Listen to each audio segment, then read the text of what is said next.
Webinar is streaming live. Okay. So the origins of this conference, it happened almost 6, 7 years back. A friend of mine, Dr. Harsh Chaturvedi, he and I went to UNC Charlotte and we did our PhD together. But we lost touch, and right before COVID, we got back in touch, and I visited him. He was a faculty at IIT Guwahati. I visited him multiple times there, and we started, talking back and forth. And one of the things that we came out is, academic challenges and all those things. What we came out is, there's a lot of tremendous improvement in India, and at least in the last 15 years. Yes, things are not perfect, but there is a tremendous improvement. So what we decided is how to explore some of the opportunities, both academically, but also, from the entrepreneurial side. And one of the conversation in that was, having conferences. And our partner in crime was another professor, Charu Monga, Dr. Charu Monga, who was at IIT Guwahati at that time. Now she is at IIT Delhi. And we three kind of, used to brainstorm and do a lot of things. Unfortunately, Harsh passed away last year. So I'm sure you know that there is a student award in his honor. He was a very passionate, passionate about education. He was passionate about mentoring. So I decided to honor him, and we are giving student awards. So all the students, please feel free to reach out to us. By default, you are already in the competition, but I think there are some guidelines. And if you have any challenges, please feel free to reach out to us. And that's one part. And the most important part, the second part, I'll tell you how it all happened. In the last 2 years, I spent almost 8 months last year, this year, 3 months in India, taking care of parents. That kind of helped me understand, what is the infrastructure, where are the gaps. As always, being an entrepreneur, I'm looking at the gaps. But also as a scientist, I'm always looking for opportunities. And that led to, one thing led to another. And I started reaching out to people, started talking to people. I was living in a village with my parents, but fortunately we had the fiber internet. So I was able to do all my work from my village. So, that led to a lot of reading and a lot of reaching out to people. And one such person was Deepak Pahel. I don't think he's here today, but he's a student of Professor Dhananjay. And we started talking, and then I got introduced to Professor Dhananjay. And one thing led to another. We decided, it's time. Let's combine. Let's do some horizontal work instead of vertical, focusing on one specific disease, or focusing on one specific topic. Let's do some horizontal work, and that is, the brainstorming led to the longevity symposium. Today we are here. I have to thank Professor Dhananjay and his team, and they put a lot of effort behind this. And thank you, sir, and for your team as well. And I have to thank Renix, my collaborators. So in the last, that's about this conference. And getting back to science, I am an engineer. I'm an engineer by training. Graduated from RSC Warangal, then came here, did my master's, and shifted to sciences. Went to physics, did my PhD in optical science, and then did a fellowship in surgical innovation, and went into academic research for almost 4 years. I was working on a P50 grant, which was a 36 million 10-year grant. I started working on that grant in the year 6, and I think came out in the year 10. The focus was under developing systems for single cell analysis. We were at ASU.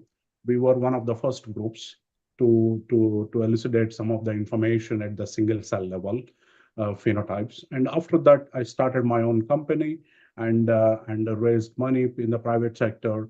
And that's when me and Harsh got back in, and we started exploring a lot of things. And after that, right before COVID, I was started as a founding CEO for Cure Science. Cure Science, our focus is purely at personalized and precision medicine. We work with oncologists here in the US, and we develop pipelines to address, neuro-oncology, or mostly oncology, and some neurological diseases as well. And we also started collaborating with Renix, and that is where, some of our collaboration led to different directions. And one of that is digital medicine, where we are focused primarily. That is where my research interest is, where I'm focused in trying to understand and bring devices, specifically the IoT devices, to the table, and how we can help patients using these devices. So that had been my focus, and today I will be presenting some of our, overall activities in India along with our collaborators. And my collaborator on Adrenic side, Dr. Vijay Padal, will be presenting as well some of his immuno-oncology work, and that's where my background. And with respect to Dhananjay sir, he had been he is in the social sciences, and we thought, putting social sciences and health sciences together, trying to address much bigger problems than simple disease. One of that is aging. As you can imagine, India, we have an aging population, and how can we address this aging population? And my experience with that, especially in South India, the resources are pretty scarce. And our goal with this conference, as we go forward, you will hear from me and Dhananjay sir as well, is our goal is a long-term collaborations, looking into horizontal ways, not necessarily a single topic centric, but disease centric outcomes. That is where our focus. And this symposium, we are focused on, aging, longevity, but also quality of life. As much as everyone wants to live long and long, one thing I can tell you, living in the US, what I realized is people are living long, sure, but their quality of life had been not that great. So these days in the research world, quality of life became a much bigger conversation. What kind of metrics we need to look into, and depending upon their therapeutic approaches, what kind of metrics we can actually solve in the quality of life. That had become a very, very important conversation. Even at Q Science, me and our Chief Scientific Officer, Dr. Brune Felding, we had been going back and forth on these conversations. But I'm confident as we go forward, you will see me and Professor Dhananjay at different conferences, or might be conducting in other conferences as well. But we are always open to collaborations, and I am hoping everyone on this call is also very open to collaborations. And please feel free to reach out to anyone and everyone. And if you can't, please let us know. We will facilitate that conversation. And with that, welcome again. And as always, if any technical problems, join back in. And if you have any issues, there are volunteers from our team, Restream, as well as IAPS team. And not but least, I want to thank our sponsors. They had been real generous with all the support, and some of our sponsors, Q Science, obviously, and then Canopy Med. Canopy Med is, you will be, Dr. Mercier will be presenting today. You will hear from him as well. And True Diagnostics, Dr. Venkat Dwarka, Varun Dwaraka will be presenting tomorrow. And Omics5, Renix Life Sciences, and CellTalk. Some of those folks are here as well. Feel free to check out their website, and please feel free to thank them. And if there is anything they can do, please feel free to reach out to them. If not, reach out to me or Professor Dhananjay. We will coordinate. We will facilitate that conversation. With that, I would welcome Professor Dhananjay, who will be giving opening remarks as well. Professor Dhananjay. Yeah. Good morning, all, and thank you, Dr. Shashank, for opening remark, as well as welcoming our speakers and the audience. So let me also join Dr. Shashank and welcome you all for this event. So good morning, esteemed guests, colleagues and dear friends. It is great pleasure to welcome you all to this important event focusing on longevity and health. As you gather here, it is important to reflect on how advancement in medical science, technology, public health, and life science changes have significantly impacted human health and extended our lifespan over the past century. However, the longevity without good health brings new challenges, and our goal today is to explore how we can ensure not only the longer lives, but also healthier or even more fulfilling ones. So this gathering is not just a platform for exchanging ideas, but a call to action. We are talked with translating research into the reality and ensuring that the advancement will make accessible and inclusive for all. The road to longevity must be paved with equity and compassion, ensuring that every individual, regardless of background, has the opportunity to live a healthy, fulfilled life. The theme of longevity and health is more relevant now than ever before. With increasing lifespan, it is essential to focus not only on quality of life, but quantity of life, but on quality, ensuring that the extra years we are gaining are lived in good health with vitality and the purpose. Our discussions over the next 2 days will explore a broad range of critical topics from socioeconomic cultural diversities to technological innovations, healthcare policies, and overall health and well-being. We will examine both the science and the practical strategies that can help us lead longer, healthier lives. Today, we have an incredible lineup of experts, researchers, and practitioners who will share their insights on how to create a future where long life is accompanied by a good health. I encourage you all to engage, ask questions, and think critically about how we can continue pushing the boundaries of what is possible in the pursuit of a healthier, longer life for all. This event is not just an opportunity to learn, but also to connect with like minded individuals, share ideas, and collaborate on shaping the future of health and longevity. With this, I'll thank you all for being here and for your commitment to these important conversations. I look forward to the thought provoking discussions and collaborations that will emerge from this event. Let me also thank our sponsors, that Q Science people, because see, some people must be thinking that for this online event, what is the use of having the sponsors, or what is the use, how to spend the money? But see, it's not only for this online event, but we have some more plans.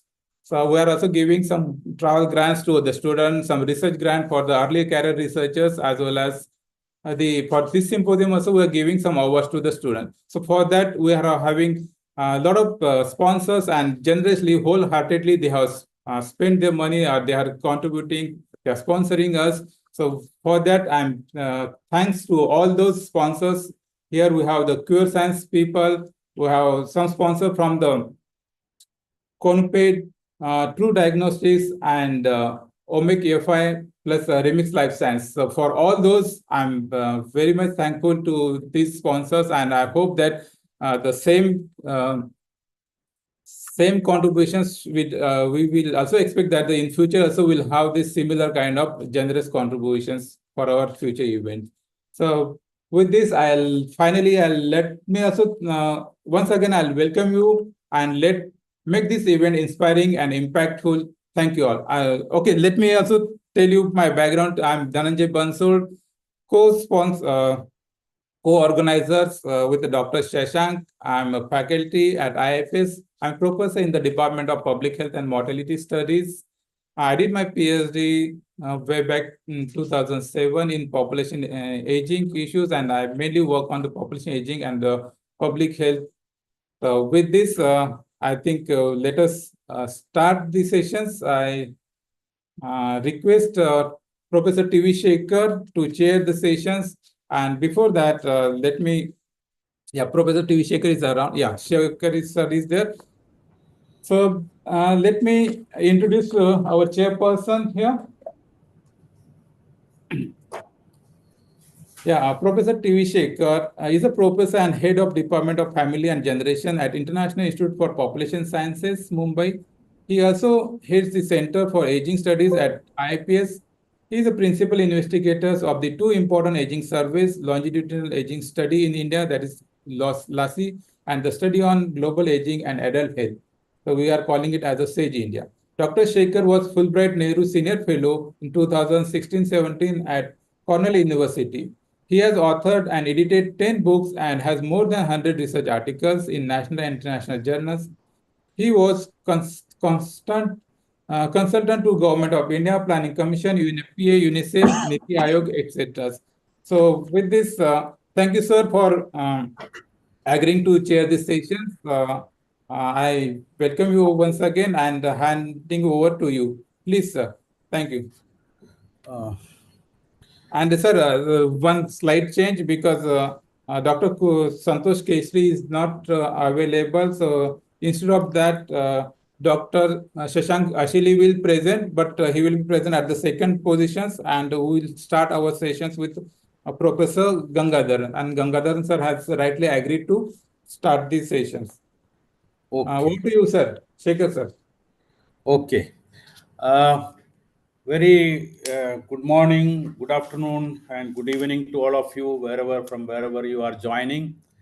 Let me also welcome all of you to this important symposium on longevity and health, living longer and living better. As you know, the world is passing through a rapid aging transition, and India is no exception to that. And with the increasing number of elderly, India will have around 320 million elderly or 60 plus or senior citizens, what we call in India, by 2050. And it is going to be a big challenge for the governments, families, and societies to take care of them, take care of their health, their living arrangements, economic conditions, social participation, mental health, and many, many other issues. So I think this webinar brings a very important issue of different aspects of health, well-being, and many other aspects of aging in the context of, particularly in the context of in Indian context. And of course, we also have a large number of international specialists and experts joining and presenting their papers, both as plenary speakers, chairpersons, and paper presenters. So I am very happy to chair this first plenary session, which is titled as Aging, Health, and Well-being. We have 5 speakers scheduled here, and as per the instruction from the organizers, uh, uh, we each of the speaker will get around 20 minutes time for their presentation, and at the end of all the presentations, we'll have a discussion and question answer session. So let me invite the first speaker, Professor K.R. Gangadharan, who is a well-known person in the field of aging, who was the president of the International Federation of Aging, and he will be talking about graceful aging. Dr. Bansod, is there a formal introduction to his speech? I'll give, sir. Yeah, please do that. Yeah, before starting the presentation, I'll give some formal introduction of Professor Gangadharan. Professor K.R. Gangadharan, an honorary professor and gerontologist, is a pioneer in geriatric care in India. His work has been pivotal in advancing care for the elderly, particularly in dementia care, and he remains a strong advocate for better healthcare for older adults. So, plus he's a chairperson of the Heritage Foundation India. So, so thank you so much, sir, for agreeing to be a panel or the guest speaker for this panel. Thank you so much, sir. Over to you, sir. Okay, let me invite Dr. K.R. Gangadharan, who has played an important role as the chairperson of the Heritage Group of Hospitals and Healthcare, as well as an important person in the policy making, aging policy making in India in various committees of the national government and as well as also state government. Over to Dr. Gangadharan. Good morning to all of you. Thank you so much, Dr. Dhananjay, for inviting me to be part of this. And nice to have Dr. T.V. Shekhar sharing the session. And nice to see our good friend, Dr. Vinod Kumar, just joining us. And Dr. Satyanarayana being from Bangkok, from UNFPA, good friends. And I'm sure many others are very nice to have you. And I'm talking about a very important subjects, but I'm not talking about a lot of research on this.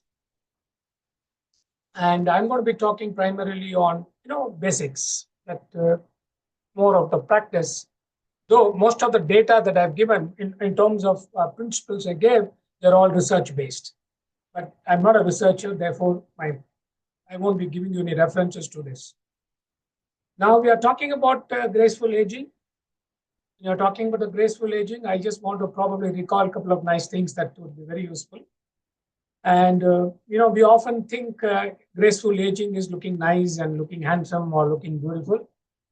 Something much more than that is graceful aging. And yes, looking nice is very important.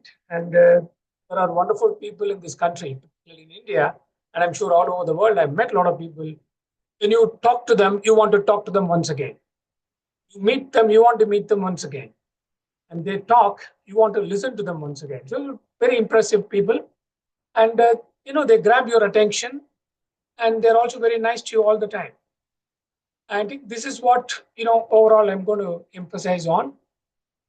And I also work with, when you're talking about graceful aging, I would like to definitely go to, give an example of a 90-plus-year-old person who's a, living legend in the country. All of you know Apollo Hospital, Chennai. I happened to work with Dr. Pratap Reddy for many, many years. And that was in '83 when the hospital was started. When you meet him, you want to talk to him. You want to meet him again. And when he's there, I can tell you, he radiates a lot of inspiration and motivation. I think this is what I'm referring to. What makes them so inspiring is that personality, the knowledge they carry with them, the dynamism they exhibit, and the ability to influence, people around them. I think it's a combination of everything. And I think this is what I'm trying to talk about it. And let me see, Prabhakar, are you talking? Are you showing it, Prabhakar? Just want to know whether. You're not able to see here. Yeah, I'll It is let not you see. visually. No, yeah. Prabhakar is going to do that. Otherwise, I'll do that myself. I'll just wait for a minute. If Prabhakar has been given authority to share, I'll do it. Otherwise, I'll do it myself. I already shared. Prabhakar, I can't see Prabhakar. Okay. Anybody else can see? Can you see any screen? No, sir. No. The screen is- Yeah, Yeah, showing now it. I'm able to see. Now Yeah. it is visible. Please go on to slideshow. Go to the first. So I just took a, by definition. When I started, being active in aging, there are people like Dr. Vinod Kumar who are already, doyens in the field of aging. And people like me who got in it probably 30 years ago. Aging was not something very well discussed, nor it gained a lot of attention. It's primarily because it's a transition from an active age to, sort of taking a backseat. Not many people are prepared for it. I'm sure in our own families, we'll see a lot of old people not able to take a change role. I think there are a lot of people who also take the changing role so beautifully because they've planned for it.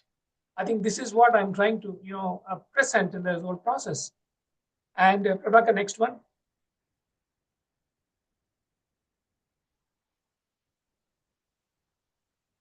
Okay.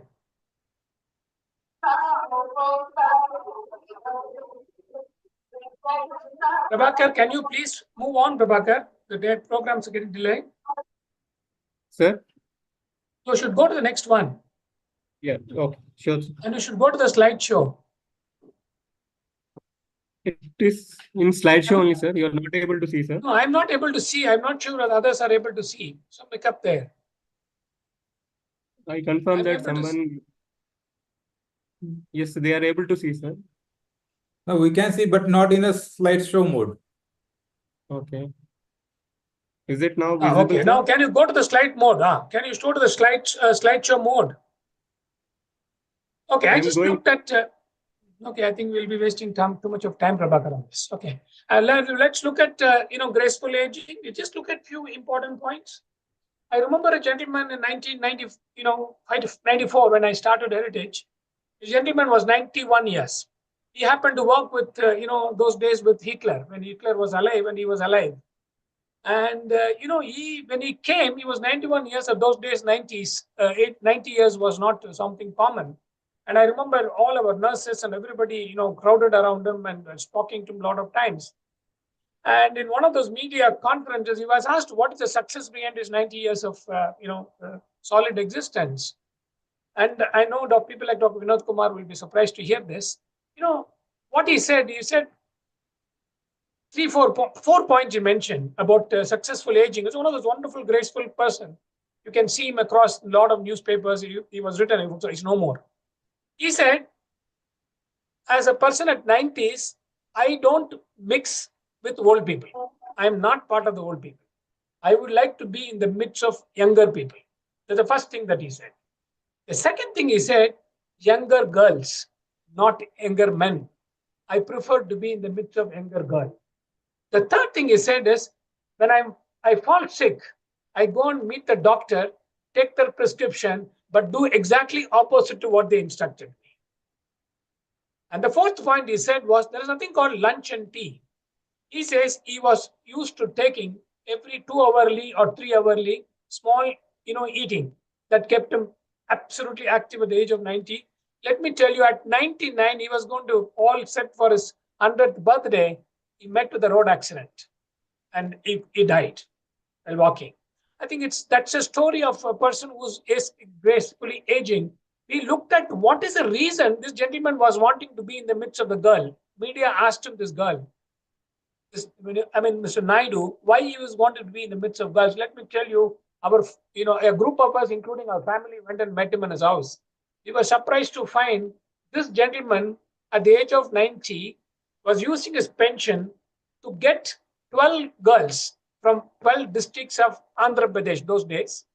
He will keep them in his house, pay for the college school fees, get them dresses, celebrate all the festivals. He will look after them completely. He spent all his money on those 12 people every year. And he said, what do you get in return? He says, since my food habit is only 2 hours, I eat very little. These girls help me eat whatever they're making for me. I think that is how, let me tell you, this is one of those wonderful things that I've seen. I told you about Dr. Pratap Reddy. Even today, if you want to meet him, if you meet him at the age of 91, you would want to meet him back. If Mr. Naidu was alive, I would like him to be in our facility because he was such a wonderful person. He was, radiating so much of affection and love. Look at the next one. Can you? No, it's not playing. Okay, these are all the nice, yeah. Can you make it a slideshow? No. Now, let me tell you, all these 4 pictures, all these videos are part of our programs in the last 30 years of time, except the one which I took when I was in Beijing, the third picture. Understand, all these people, one was girls performing for the old people, that's the nurses. And the second and third, bottom, they're all, old people who are over 60 years. 1 or 2 may be a little younger than that, but most of them are 60s and 70s. Let me tell you, when they perform this kind of a music for 30, 40 minutes of time, it is unbelievable to believe that they, at this age, they can be so dynamic. Now, in particularly South India, North Indians, particularly Punjabis are all used to a lot of dances. But in South India, dances is only limited to Carnatic music or Bharatanatyam. But here you find a lot of people at the age of 70s and 80s wanting to dance and perform. And when they perform it, that's where you see the grace. How they dance, how they perform is what you really see. So activities make all the difference and making them healthy. Can you go to the next one?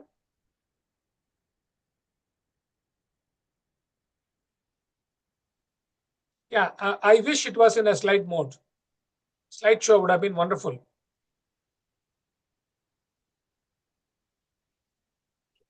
Go to the next one, Prabhakar.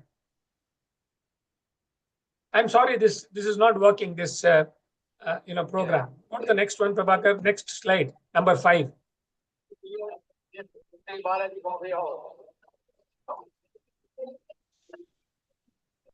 Prabhakar, go to the 5th slide.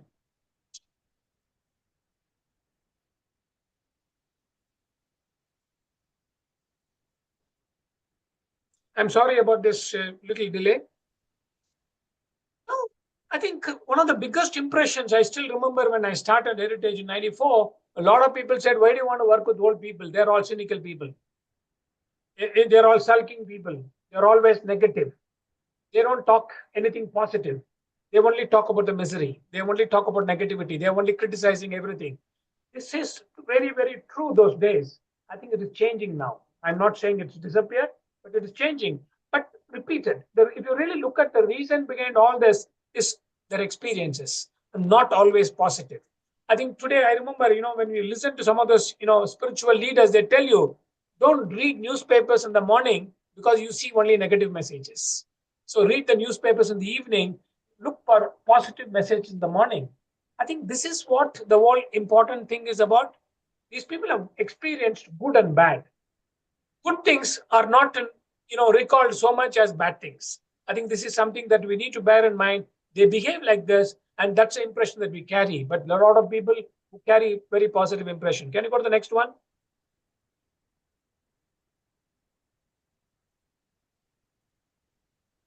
So I'm just talking about aging gracefully, just doesn't mean appearance. There are people at the age of 80s and 90s. They are in so many programs. They participate, they actively indulge themselves, they prepare themselves, remain active. I think we are talking about both active aging and healthy aging. I think that makes all the difference in the quality of life that you have lived. Now, let me tell you, in Bombay, I have one of very, not exactly relative of mine, who's 93, 90, 90, 91. Even today, she performs Carnatic music at Bombay Shanmugananda Hall. Every month, she's, sings for 1 hour. I think what makes some difference is when these people, do these kind of programs, it makes them extremely graceful. You find them calm. I think one of the biggest qualities that you see in the graceful people, how they appear. Because I always say, no, appearances are deceptive. In this case, when you are calm, that means you have a lot of positive experiences. And all of us have negative experiences also. The question is, what do you want to appreciate more? You want to appreciate the negative ones or a positive one? I think these are all the studies. I think a lot of international studies have proved some of those points that I'm mentioning. I'm only giving you practical examples so that, we are able to remain relevant. Now, all these people they also know how to manage the negativity. The negativity comes in. A lot of family members. Misery of due to arising out of family member. Children give some trouble sometimes. The case of some children, people probably get into drinking habits or drugs and things like that. They pose a lot of challenges to the family. The person is how the whole person is able to take that kind of a strain. I think that's where the wisdom comes. We talk about the wisdom. The wisdom comes with that kind of experience. Can we go to the next one? Yeah. Positive self-image. Now, this is, I'm sorry, the video is little, it's shown on the backside because of self-image. Now, this is a typical age that we talk about what is called, we bring together people with 50 years of marriage, what is called golden couples. And this program was, all over the world, they presented it, whether it is BBC or CNN and others, they posted. Because here in this particular program, we brought together about 30 to 40 people married for 50 years. Let me tell you, these programs were sponsored by, ITC hotels or Taj hotels because they wanted a lot of publicity out of this. But we were very keen on reaching out to them because in these programs, when 30, 40 couples came together, with them, every family, there were at least 10 to 12 people joining. So which means we had about 1,000, 1,200 people witnessing these programs. So it brought in a lot of grace, a tremendous amount of grace in the couples, who are married for 50 years of time. When they share their experiences, let me tell you, they don't share the negative experiences. They share the positive experiences, sandwiching the negative experiences, more of positive than negative. I think as we grow older, we have to not look at negative things. We have to see what life is in store for us. And that's a possibility that gives you the grace. Next one.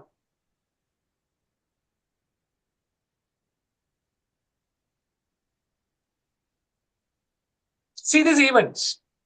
I think when you're bringing people together, the happiness comes in, the happiness quotient increases.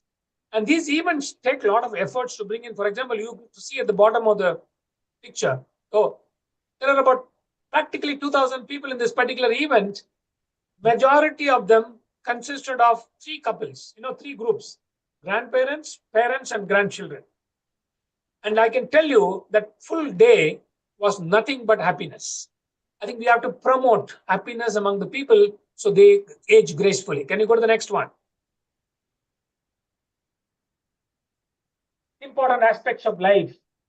I think, as I told you, the assumption that old people are negative has to be changed by the old people. We can't be looking at negative things. We can't talk politics and get away with it. We can't talk about all bad things and get away with it. I think we need to become positive to remind, find happiness in what we have seen. So what they're telling, one of the ideal ways to do is to stay focused on what you are doing. Stay focused on what you are doing so that you are not looking at the negative things. Can you go to the next one? Enjoy good food. I'm sure Dr. Kohar is there. He knows what exactly the good food is all about. I'm sure I hope he's in a position to talk to you something about it. Good food, I always feel I've seen a lot of people at the age of 80, 85, diabetic. There is a party, they want good sweets. He said, don't tell my wife I'm taking a sweet. Don't tell my husband I'm taking a sweet. They enjoy it. I think that's a typical, nice behavior of the people to be a little delinquent now and then at that age. But enjoy good food by bearing in mind the negative aspects. Next one.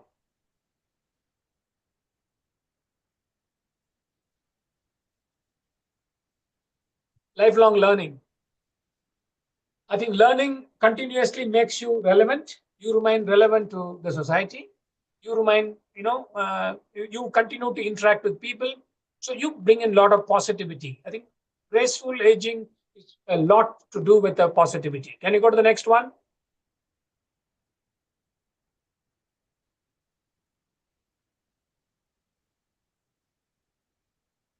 Dressed, well dressed. I think one of the important aspects of, looking good in life is also feeling good. I think we always talk when women stand in front of the mirrors to dress up themselves. I can tell you, same thing in the case of old people also, whether male or female, nothing wrong in dressing up. I told you about Mr. Naidu. We asked him, what is the motivation? He says, when I go for a meeting, I want to meet women. I want to be with a tie. At the age of 90, 91, he will go with a suit.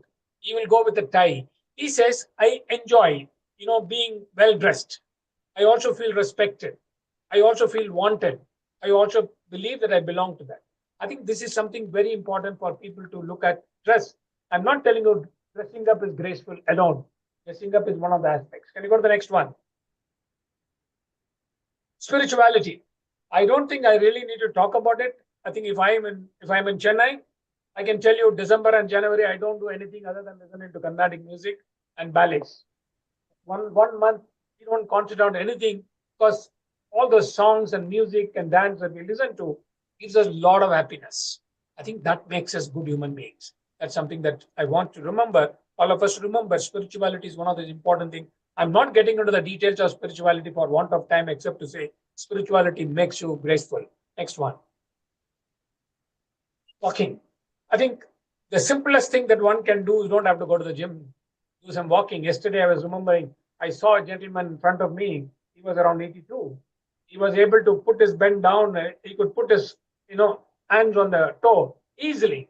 I can go back and come back because he does it every day, 10 times in the evening, 10 times in the morning. Basic, and he walks around. I think walking is an ideal thing that makes you happy because you also get friendship. If you are interested in fellowship, you definitely get. I don't want to talk about the Walkers Club and Lofters Club. They're all existing in the country, but I'm talking about the basic exercise makes you really feel good. Next one. See this. Grandparents have a cherished heritage. Please understand, if you are having opportunity to be in the midst of the grandchildren, I think they make you all happy, absolutely happy. You forget anger, you forget anything negative if they are in front of you, whatever the age of the grandchild is. The grandchild may be a just born toddler, or can be 20-year-old boy or a girl. It gives you a lot of happiness. So being in the midst of grandchildren and learning from them is very important as you want to pass on some wisdom to them. Next. Old boys have jolly good fun. Cricket. We organize these events for 80 plus, 70 plus. We have, what is called tennis matches, cricket matches. We have a lot of people participating in this for age group. That's making them very good. And next one is, down memory lane is what is called Valentine's for senior citizens. So here you find an old person and sitting with his wife. It's a Valentine's Day celebrations on what is called Hussain Sagar Lake. It took them for a 3-hour drive with a lunch and dinner served, and they were all playing and enjoying themselves. I think that is something makes them good, feeling part of the society. Next one. Wise counsel from the old.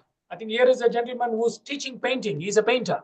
He's a well-known painter in Hyderabad, and he used to take classes. People used to go to his, studio and learn. He was all happy to teach. That makes him wanted in the society. Next.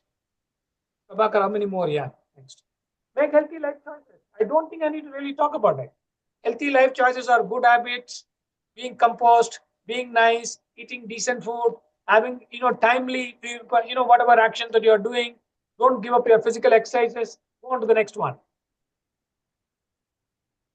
Yoga, I think, is another important thing I really don't have to emphasize, because the whole country is talking about yoga and it's becoming a big event in the United Nations. I don't really talk about it. That makes the body very, very flexible.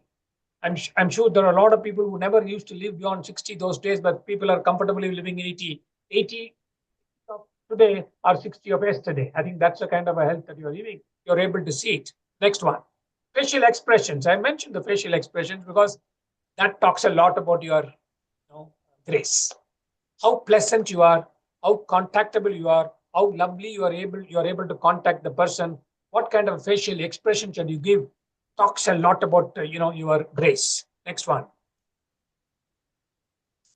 These are all the programs we have conducted, we have organized, we have been part of that. You can see it ranges from the rich place to the poor people, and you see a lot of old people who are enjoying themselves. Let me tell you, the old age homes, some of these old age homes in this country are fabulously run. It's a treat to go and see how they run it. We think old age homes are destitute homes. I'm talking about the poor old age home. I can give you any number of examples to say how old people in those, some of the old age homes gracefully age, enjoying themselves and every activity, whether be it a festival, be it an event, they all do it. And these are all the things that I've just given you a picture. Next one. Challenges to graceful aging, modern society changing. It's a truth. If you're not able to keep pace with your computer, high technology, and then chat GP and all that's taking place, you are going to be outdated. I think I am finding, let me tell you, I have 2 grandchildren at home. One is 12, one is 9. And they teach me a lot of things. I learn from them. I sit with them and learn. You don't have to learn necessarily from adult children. The grandchildren can teach you because they're smarter.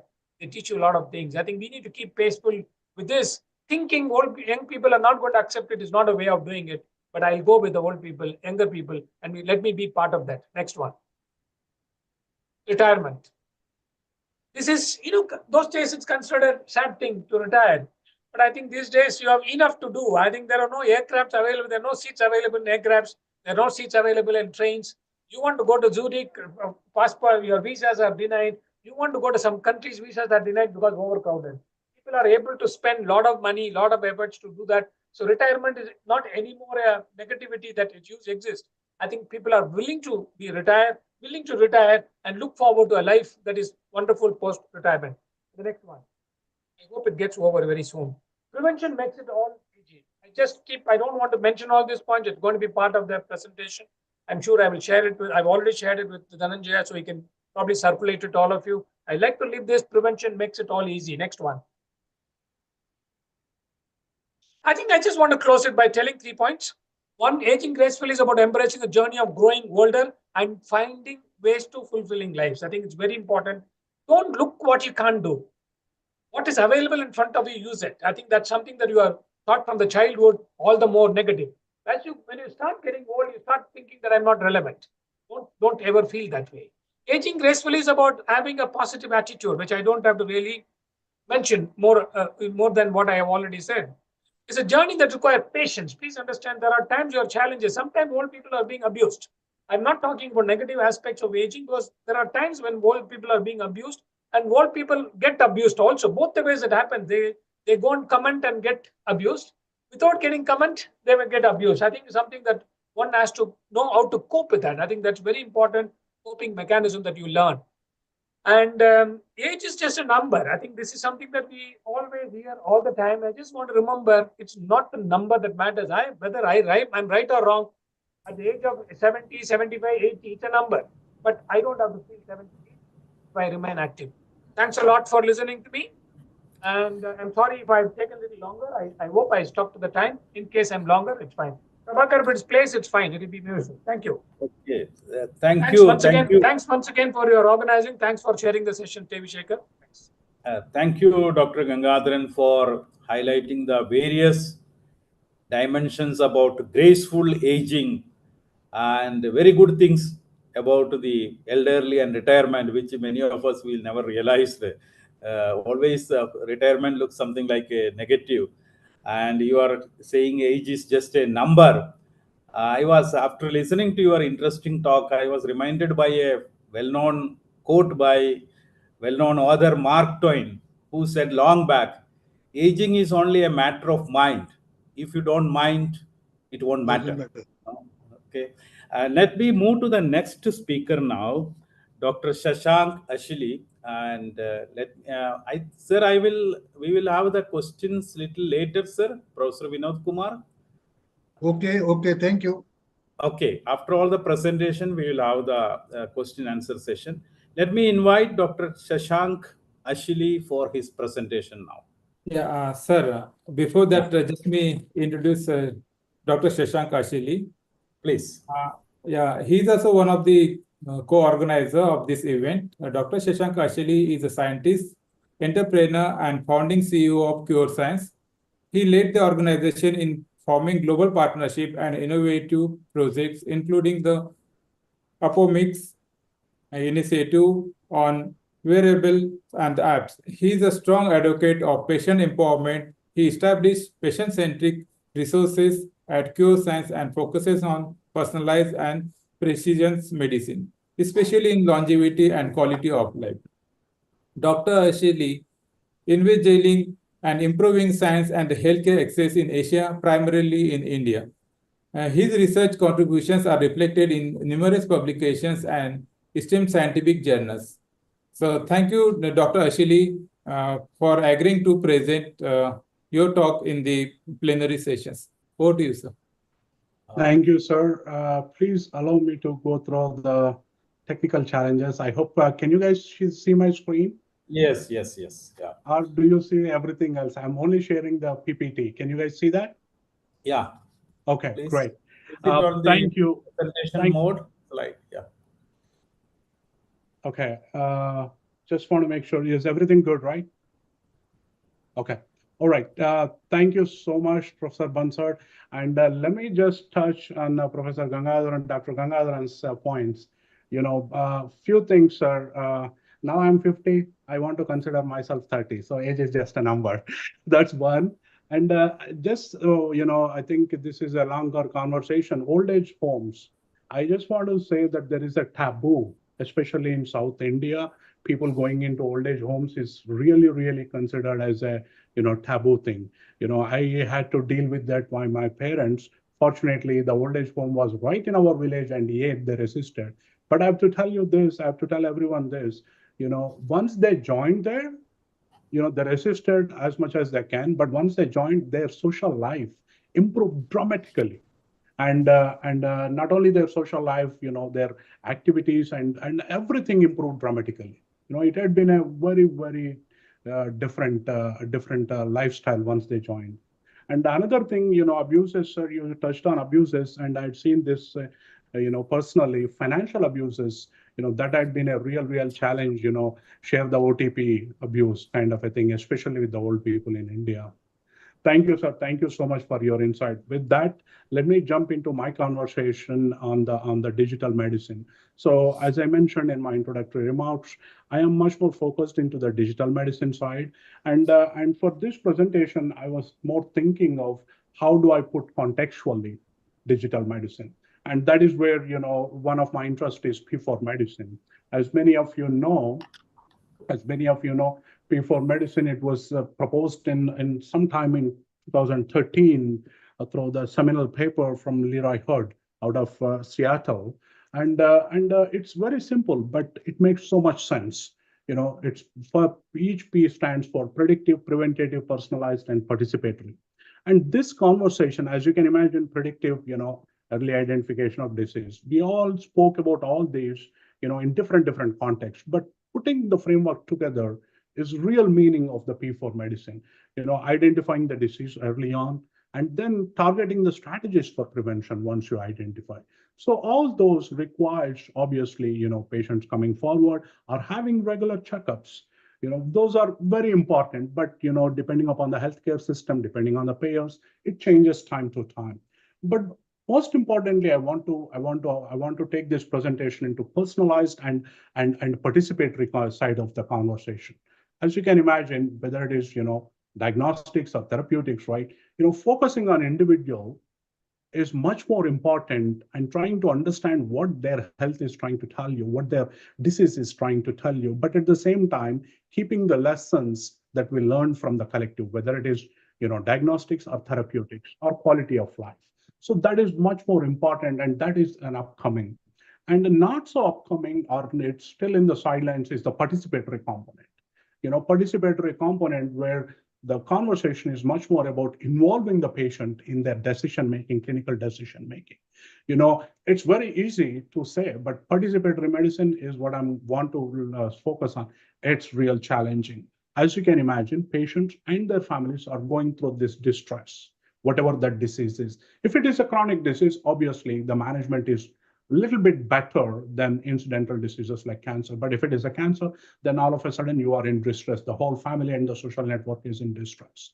But what we realized, is yes, they are in distress, but with the right tools, we can make some changes. And that is where, the P4 medicine, the way I see it is, it's a decentralized activity, and there is much more room for digital medicine than it had been acknowledged so far. And that is where I want to show some of our activities.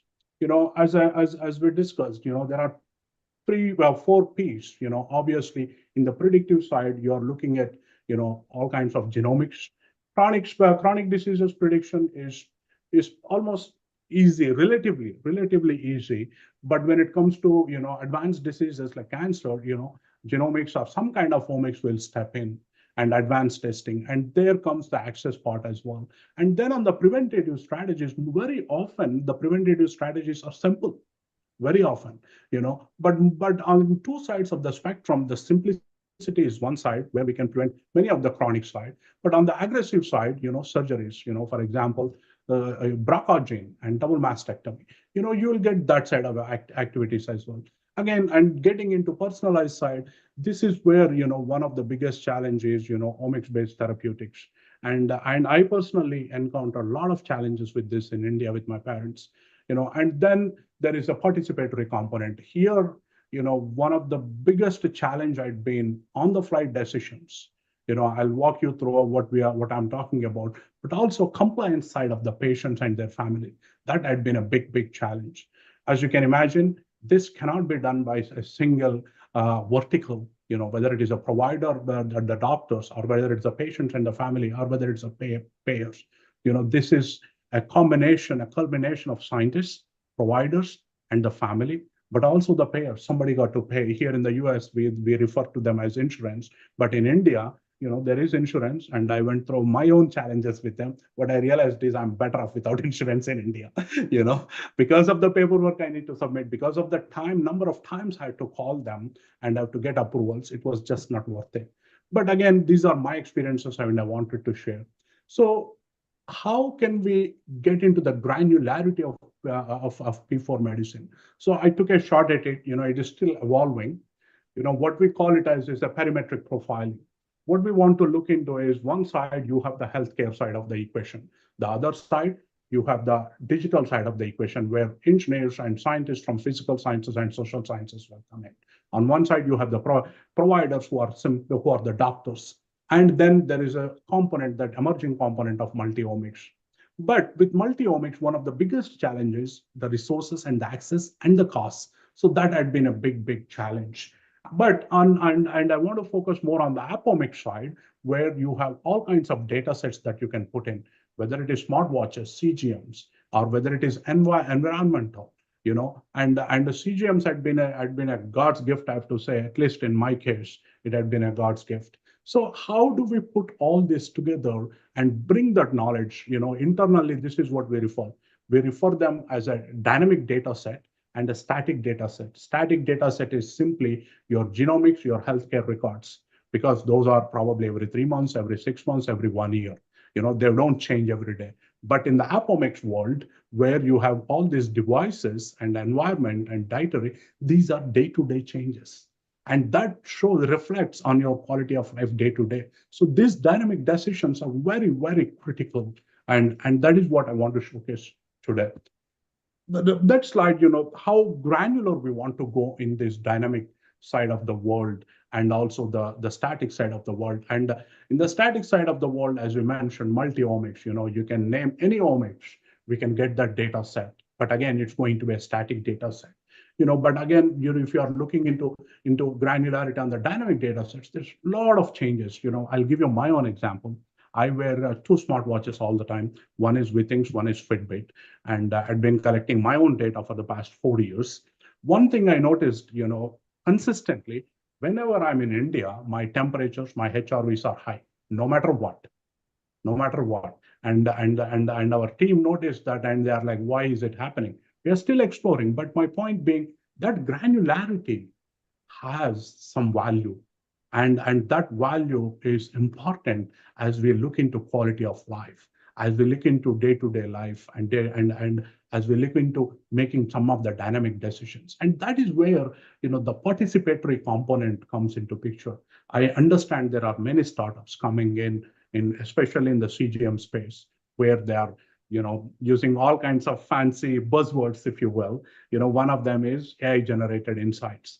All those are great, but how far we want to trust AI-generated insights versus a lab tech or a provider looking at these and making the decisions on the fly.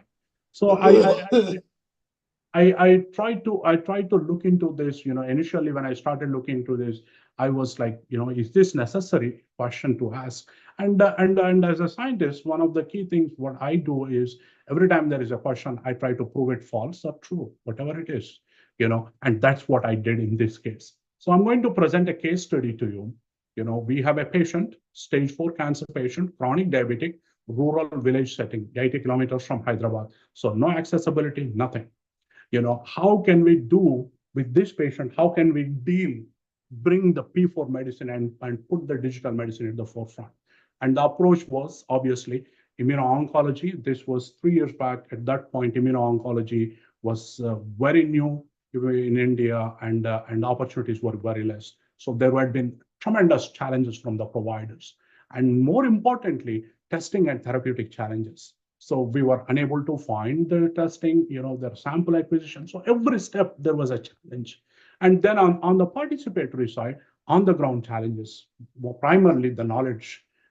One of the biggest thing, as you can imagine, whether it is rural or urban, one of the biggest thing when it comes to these kind of decisions, it's a scientific knowledge of the patient and their family. Very often, the other day I was looking into some stats, how many people are scientists in this world, and obviously it is less than 1%. So, scientific background, you cannot expect patients to have scientific background. And then there are therapy-related challenges as well. So-and-so medicine is not available, so you are supposed to wait. How long, we don't know. And then chronic diseases. These are one of the, as much as people want to think, I'd seen a lot of advertisements when I was in India as well, that they're reversing diabetes. Whether it is true or false, scientifically, there are very limited number of cases where the diabetes had been reversed. But these are, again, marketing words, right? So it's a false impression that had been going on. And very often patient complaints will make a big difference. They are like, I have a person who is telling me that they are going to reverse diabetes, and you're telling me that it cannot be reversed, and it's very hard to reverse, but quality of life, they are always going to go there. So, and then we always have our, our own traditional activities as well. So all this comes into, when we are dealing with patients and their families. So the way we try to solve in this is trying to bring the offshore folks, and we brought the offshore providers, the doctors who are who were at the forefront of the genomics and other multi-omics. And then we brought the team of bioinformatics as well. But one of the biggest challenge was, since the patient was in India, sample acquisition and further sequencing had been one of the biggest challenge, one of our biggest challenge. But we figured out, but we started putting things together. And then on the participatory side, as I mentioned, remote. So what we engaged in is, we had a lab technician, and all they had to do is, give XYZ medicine, color medicine, or this medicine, or that medicine, but take vitals and keep us updated. And then we had a team looking over them remotely, what they are doing. In addition to that, we had smartwatches, CGMs. So this all brought up, it took some time to train the patients, but it all brought up so much data to us. And that really, really gave us a chance into looking into what exactly we are going to do with this data. I mean, obviously we had our own thoughts on what we want to do, but that is still, we are still publishing, we are still going through the data. But one important thing that came out of was, a successful activity. I'll give you an example of what I'm referring to. Diabetic patient, they go to a doctor in India, they'll tell you, if the patient is on insulin, hey, take 10 units in the morning, 10 units in the evening. What they did, I mean, that is the collective information. I'm not pointing a finger at them. It's a collective information, because they obtained that information over the years, and there are research papers showing that it is correct. Whatever the 10 or 11 or 12, whatever the numbers, it's working. But what happened to the hypoglycemia situation? And that was obviously never, eat a spoon of sugar, your hypoglycemia is gone. But what we were able to do was, we kept the insulin in the morning as a constant, but we started changing the insulin in the evening. So with that, we essentially came out of hypoglycemic situation forever. There was no hypoglycemic incidents, and every time there was a hypoglycemic incident, as you can imagine, the patient was a chemo and immunotherapy patient. So there are a lot of challenges. It's an amalgam of things. You don't know which one is causing which. But thanks to CGMs and the digital medicine and the team, we were able to take out that. And once we took out that from the conversation, the quality of life improved dramatically. I mean, we did not have any hypoglycemic incidents. So this is the one component I want to highlight in the perimetric profiling, and in the end, this is what we learned. Cost, it is super costly, because you have to pay for so many folks, and you have to pay for the devices. And there are a lot of things that you need to. And logistics had been another biggest problem, obviously, as you can imagine. Local employees. I'll give you an example. When we started all this, we wanted to have a full-time nurse, and we spoke to multiple people. And what we realized is none of them come with a background check. And as you can imagine, without a background check, it's risky. So, all these things, right? Local challenges are too many. But is it worth it? I'm very confident that it is worth it, but it needs a collaborative approach. It cannot do it as a single person, or we cannot do it as a single entity. So when I say collaborative approach, collaborations between the scientists, along with the bioinformatics folks, but also collaborations with the data science folks, but also the providers and the local knowledge. So, but all this together, you can literally change the quality of life dramatically. And the example is this patient. So you will be seeing some of our papers coming out of this, but that's what I wanted to share today. And thank you so much. And I want to thank our collaborators, Restream, Dr. Divya Ramakrishna and Mrs. Chaitra, who had been on the forefront as a remote team, monitoring everything on the ground and making on-the-fly decisions. Sometimes there is I'll give you one example, based on smartphone data, we can monitor the mobility. If the mobility is low, then obviously sugar will be high. Their number will be, glucose number will be high.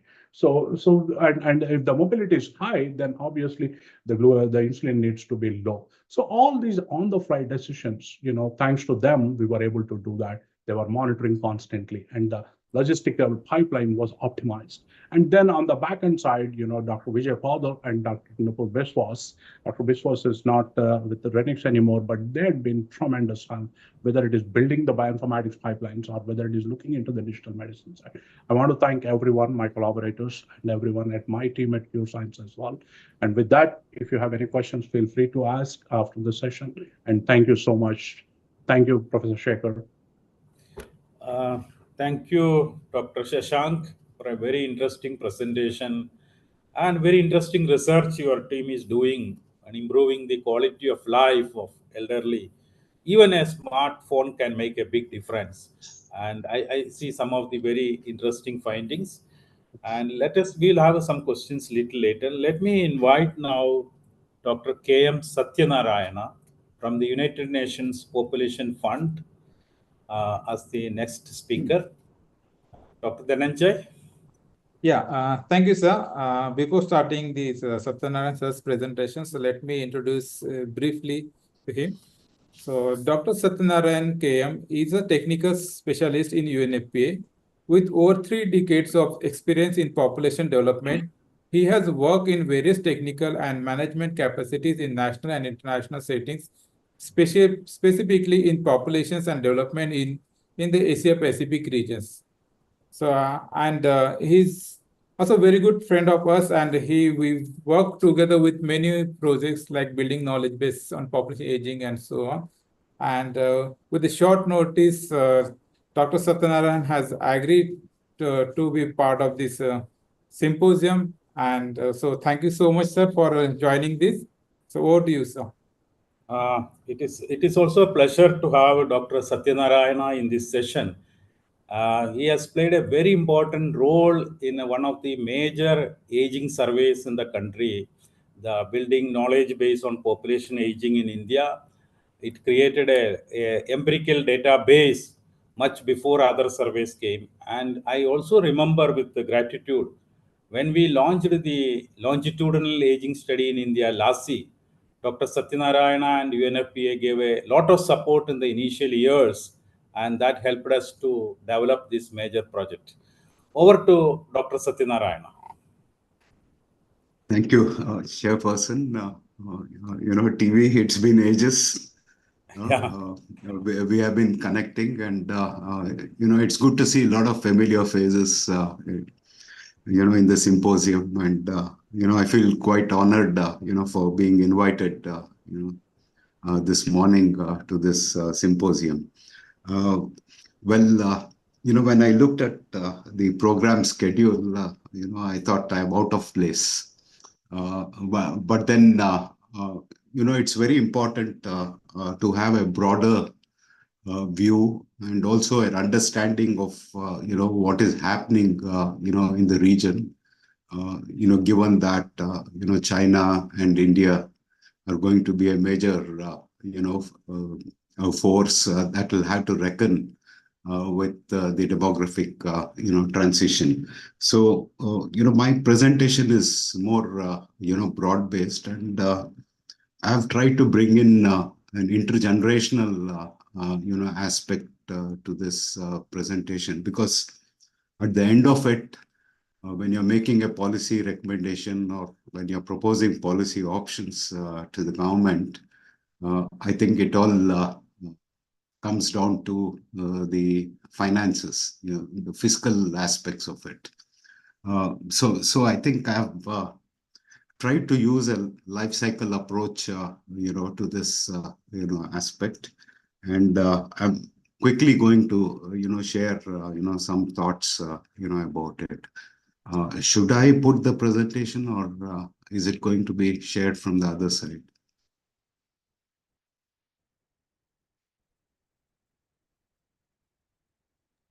Sir, go ahead and put the presentation, sir.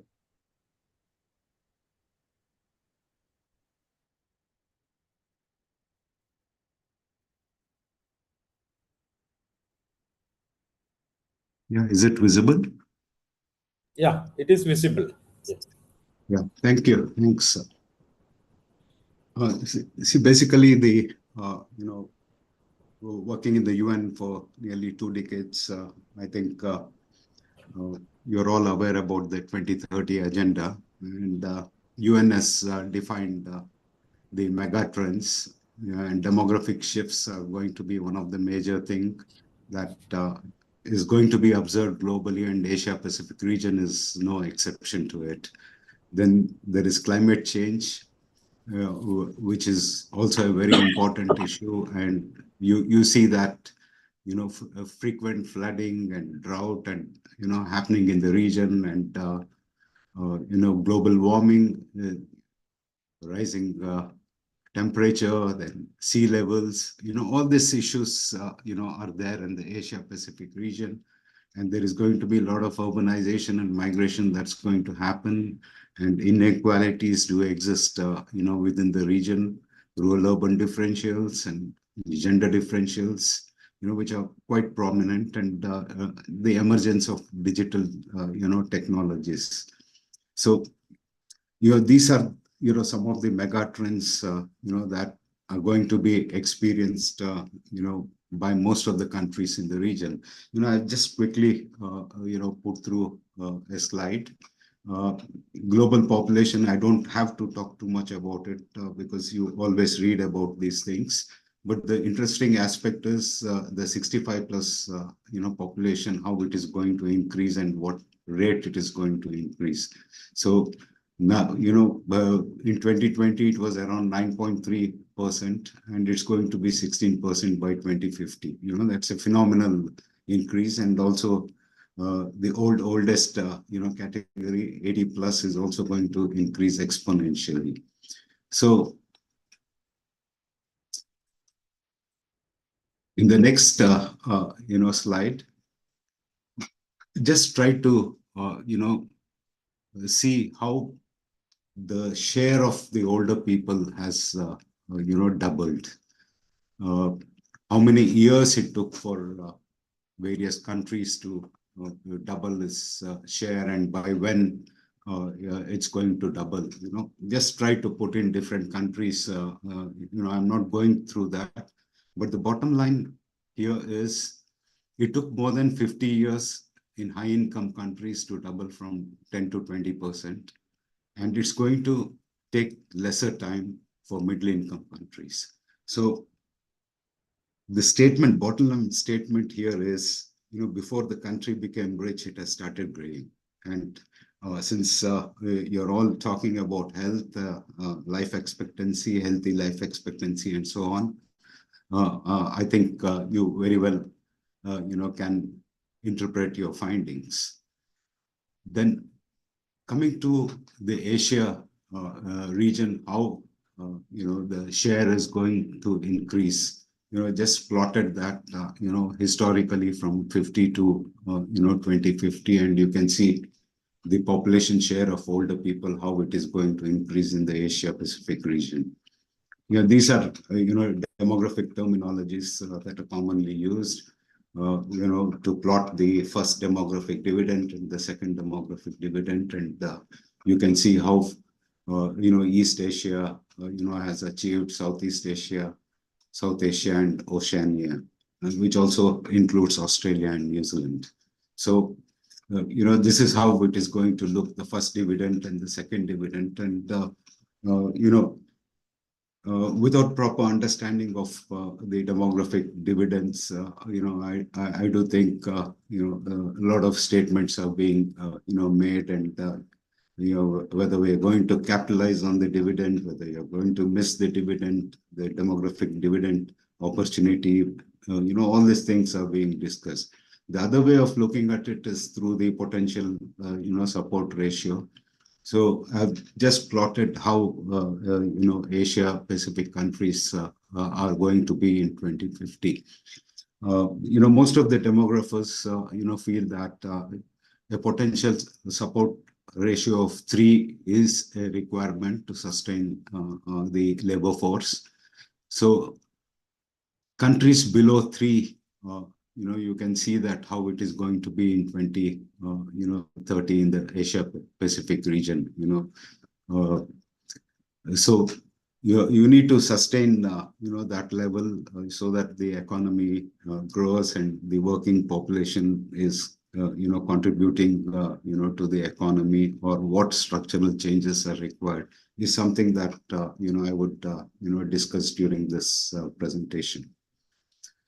So basically, what have been the consequences of population aging? I have tried to look more from a macro, perspective, and there are a lot of micro issues, but at this time, it's for policy prescriptions and for policy advocacy. I think you need to sound the people who are the decision makers, and for that you need real evidences. So this is something that is quite important, and these are the consequences. They're nothing new, but these are the consequences of population aging that we see in the Asia Pacific region, given that each country is at different level of aging. So, what inferences can you draw for the Asia Pacific region experiencing one of the most significant demographic shifts? The traditional balance between working age population and elderly is disrupted with declining fertility and increasing life expectancies. And the shift necessitates rethinking of intergenerational economy. How the resources are being allocated, the responsibilities and the care are exchanged between generations. It also raises concern about the sustainability of the social family policies, the public policies, basically the pension systems and healthcare, policies, because one of the bottom line statement that I made was, these countries have started aging before they became rich. So I think you need to keep that in mind of, how the policies will have to be framed, from a perspective, planning. So then the transition also poses, profound challenges and opportunities for the region's economy, societies, and intergenerational relationship. These are, some of the inferences, and all of you working, whether you're working vertically, looking into the healthy aging aspect of it, or broadly from a life course, perspective. I think, most of you would have done, these analysis and drawn the inferences. See, one of the emerging things in the Asia Pacific region, and perhaps, India, if you look into the vastness of India, each state by itself can be a country, and you see demographic differentials, between the northern states and the southern states, and the southern states demographically, are in a different level, and they also might be experiencing, for instance, Kerala, Tamil Nadu, Andhra Pradesh, Karnataka, they all might be experiencing, but this is something that has emerged very strongly in the Asia Pacific region. If you have just tried to juxtapose population aging proportion to the current level of total fertility rate. So China has about 1/5 of their population, which is 60 plus, and the TFR is around 1. Hong Kong, 31% elderly population, and TFR is 0.73. Japan, 1.22 and 36%, more than 1/3.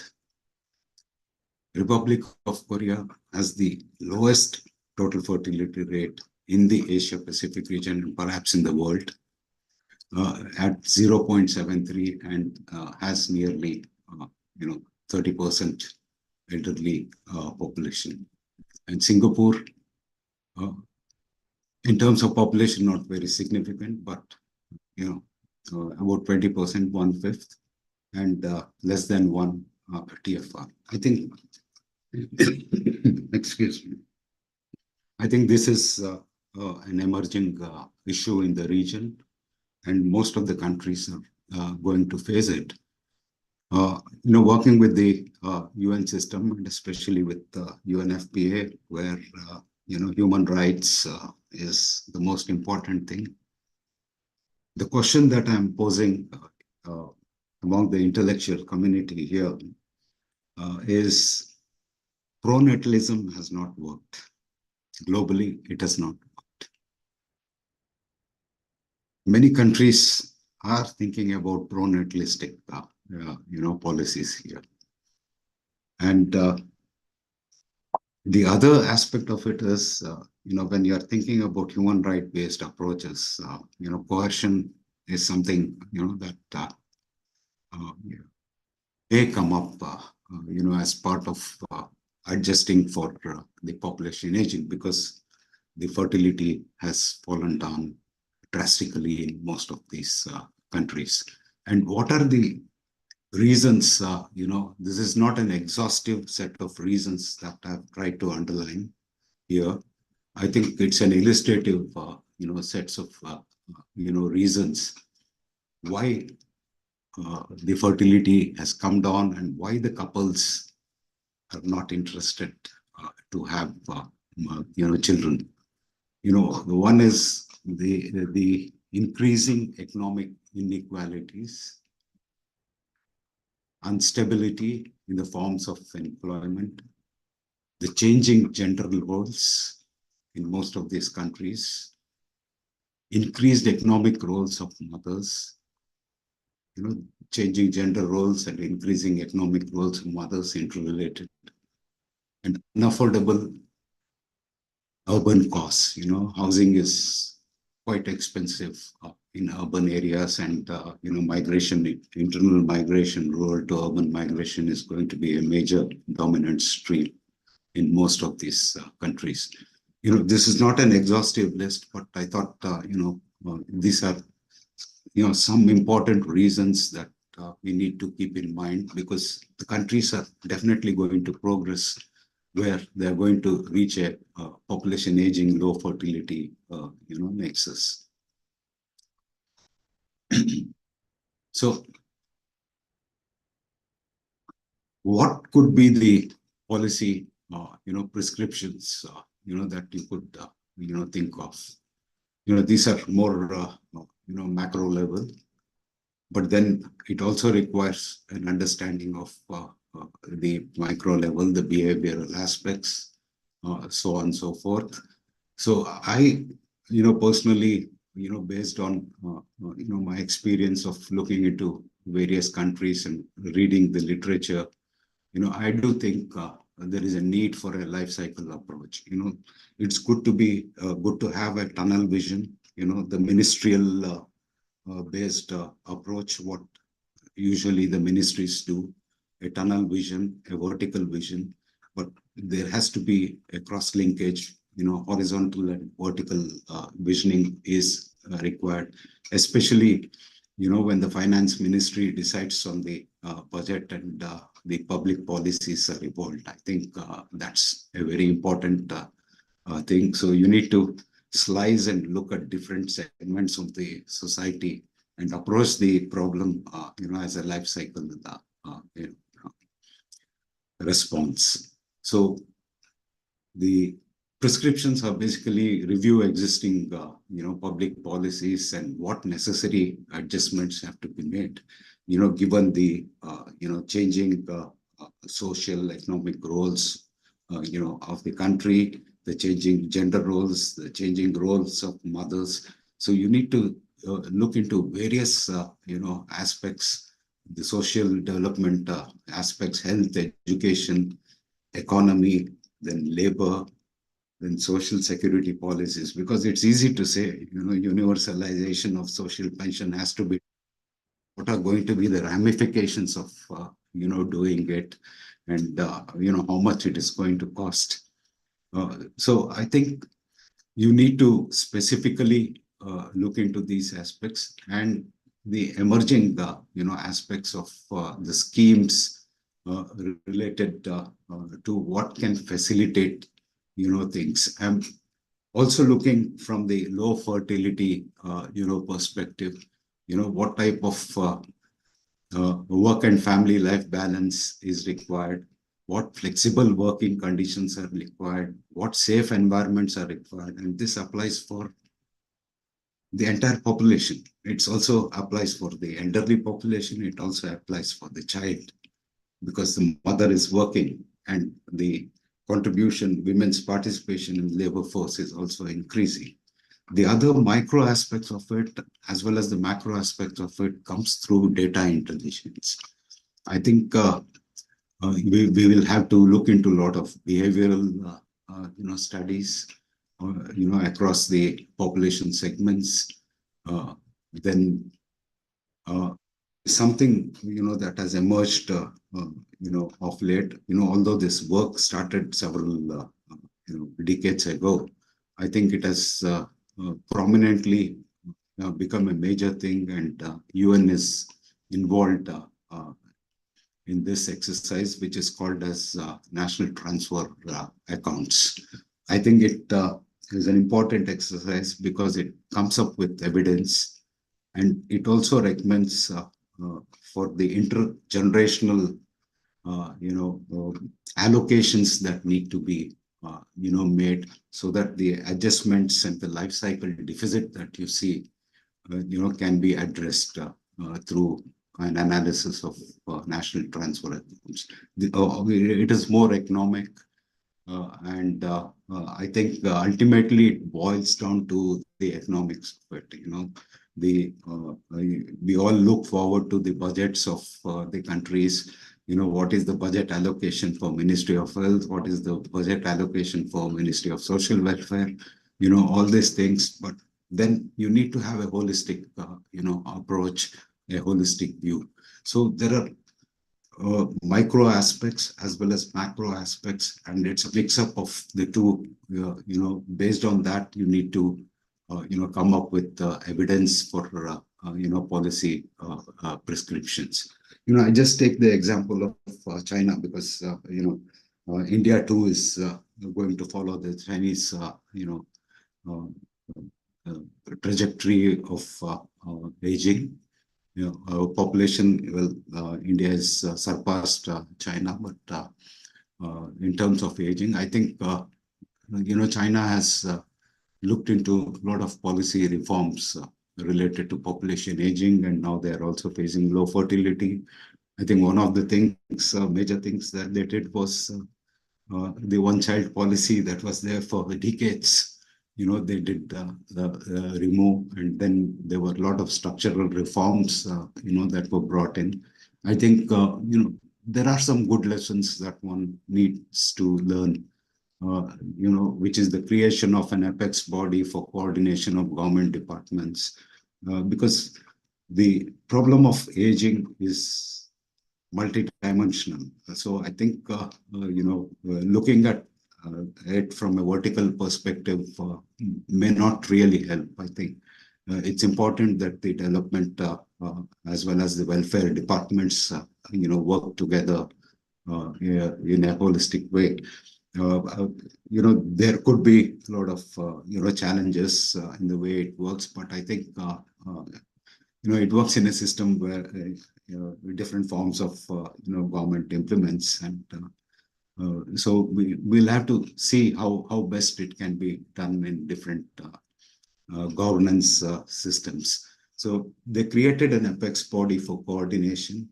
The nearly 26 government departments were brought under the umbrella, and it was decentralized to the province level, where it was more of holistic planning, resource allocation, the implementation, research, review, everything was, being done through this apex body. So they knew exactly what is going where, and this, did bring about a certain level of fiscal sustainability, and the allocations were more evidence-based.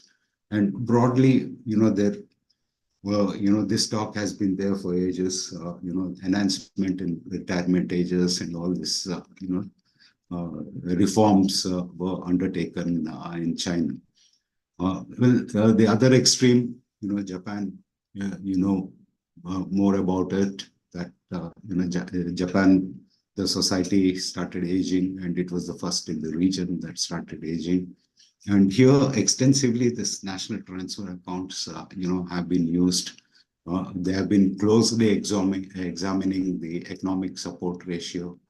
They have been looking at fiscal support ratio, which is also derived using the economic support ratio. In fiscal support ratio, it compares tax revenue received to the cost of government having to pay for public services and welfare.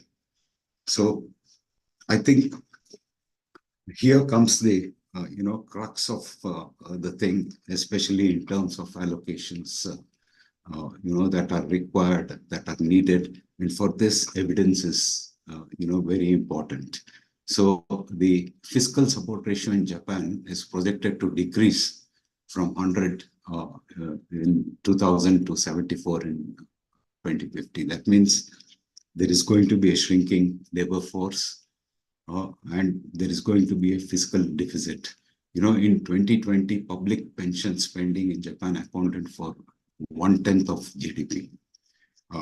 So the middle-income countries or the low-income countries, whether they can afford to go to the 10% of GDP, for funding social pension, is something that one needs to analyze. One needs to analyze different options, extrapolate different options, and what is suited for country may differ. Countries, it may differ. So the rising expenses related to elderly for health and long-term care, combined with projected increase in public debt, has led the Japanese government implementing changes in 2023 to the social security system. So, the contributions, of people 55 and above towards the pension scheme, all those, changes, modifications, that the government, comes up with, to adjust that the debt is not high, the public debt is not high. So, I basically, summarize that, it's inevitable. The demographic shifts are going to happen. And I think there are learnings from other countries, but given the status of the economy of the country, I think we need to evolve. And for that, research is a very important component. And so my approach would be more from a life cycle based holistic approach rather than segmenting. Segmentation is important, but then the allocations would be based on how the society is changing. And having a short-term vision is not going to help. You need to have a perspective vision. Next 40 years, next 50 years, where do I want my country to be? Is something that is important. And as you are all aware, the silver economy is the future. So we need to start thinking. We need to advocate, and we need to come with policy options. So that the government or the policy makers in the government would understand, and a holistic public policy planning to ensure fiscal sustainability is something that emerges. So this is it sounds easy, but I think it is important yet. We need to pursue this thought. I'm not very sure how it fits with the the different sessions in the symposium, as I saw from the agenda. But I think I had to make this statement from a macroeconomic perspective that we need to come up with evidence. And even I have seen that it's important. We need to universalize old age pension. We need to have better social security and all that.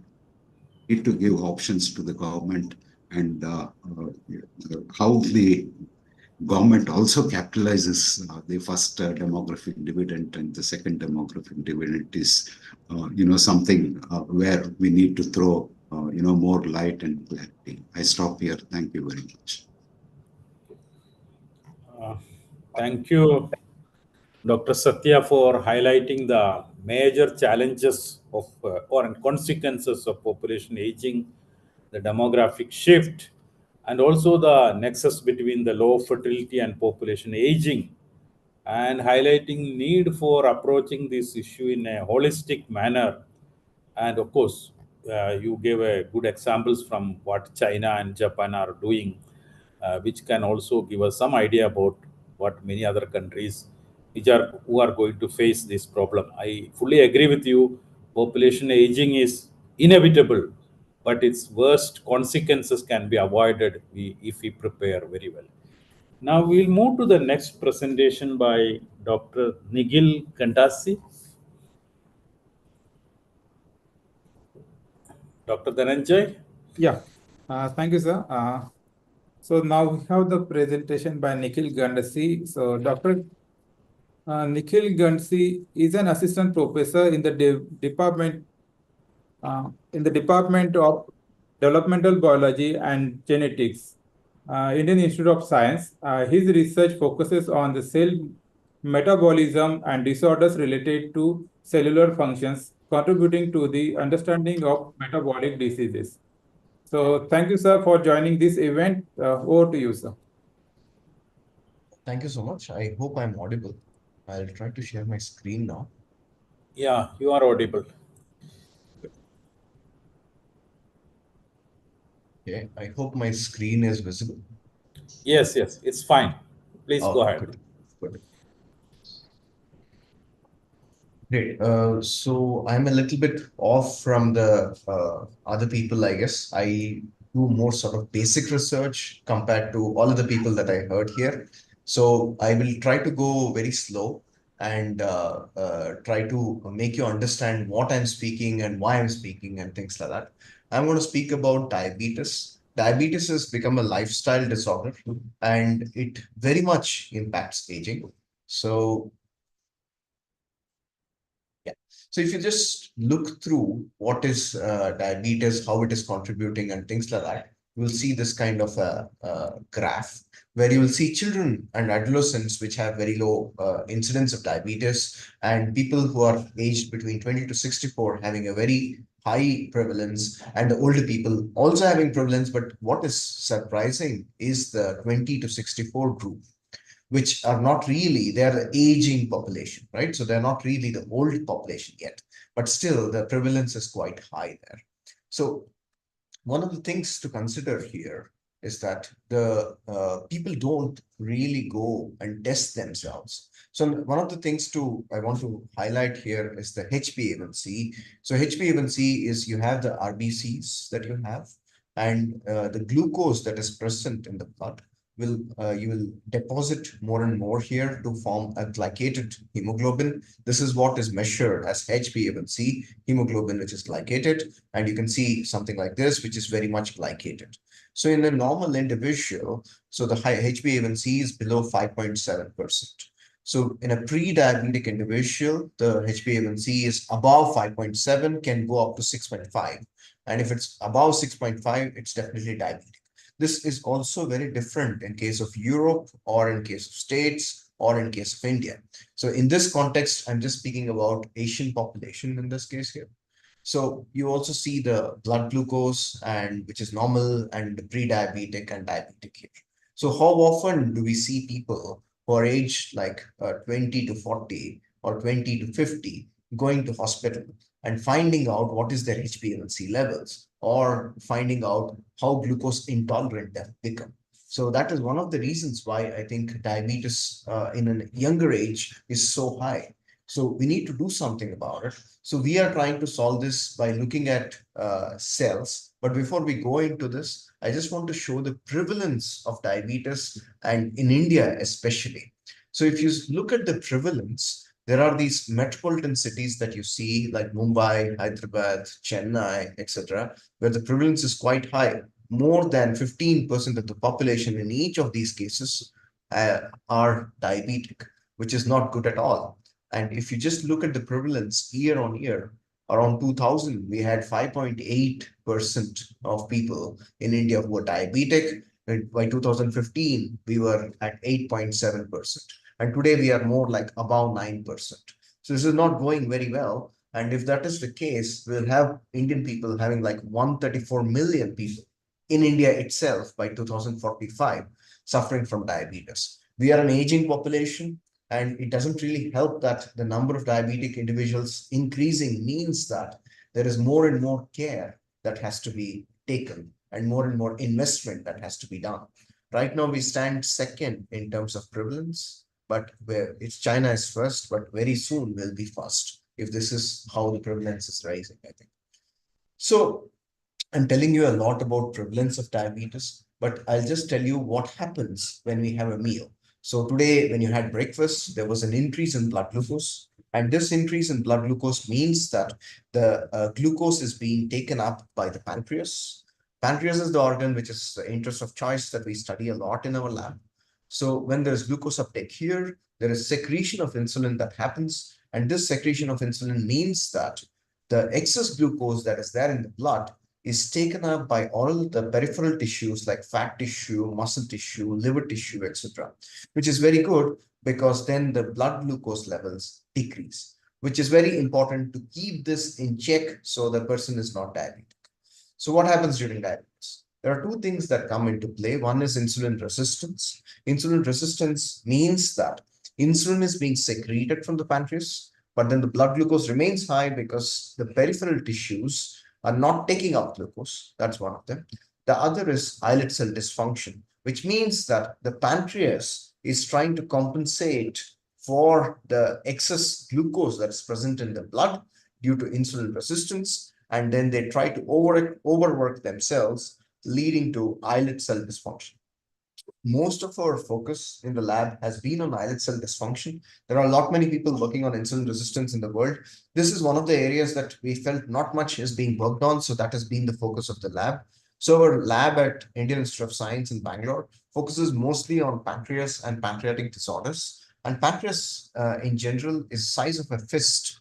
So it's a very small organ in the body, but it's very crucial because it's important for digestion of what we eat and also to maintain blood glucose levels. So the green dots that you see there in the pancreas, they make up less than 5% of the pancreas, but they are the ones which have the pancreatic islets of Langerhans. So these islet of Langerhans have these green cells, which are insulin secreting beta cells. And also they have other cell types like blue ones, which is glucagon secreting alpha cells, and also pink ones, which are somatostatin secreting delta cells and others.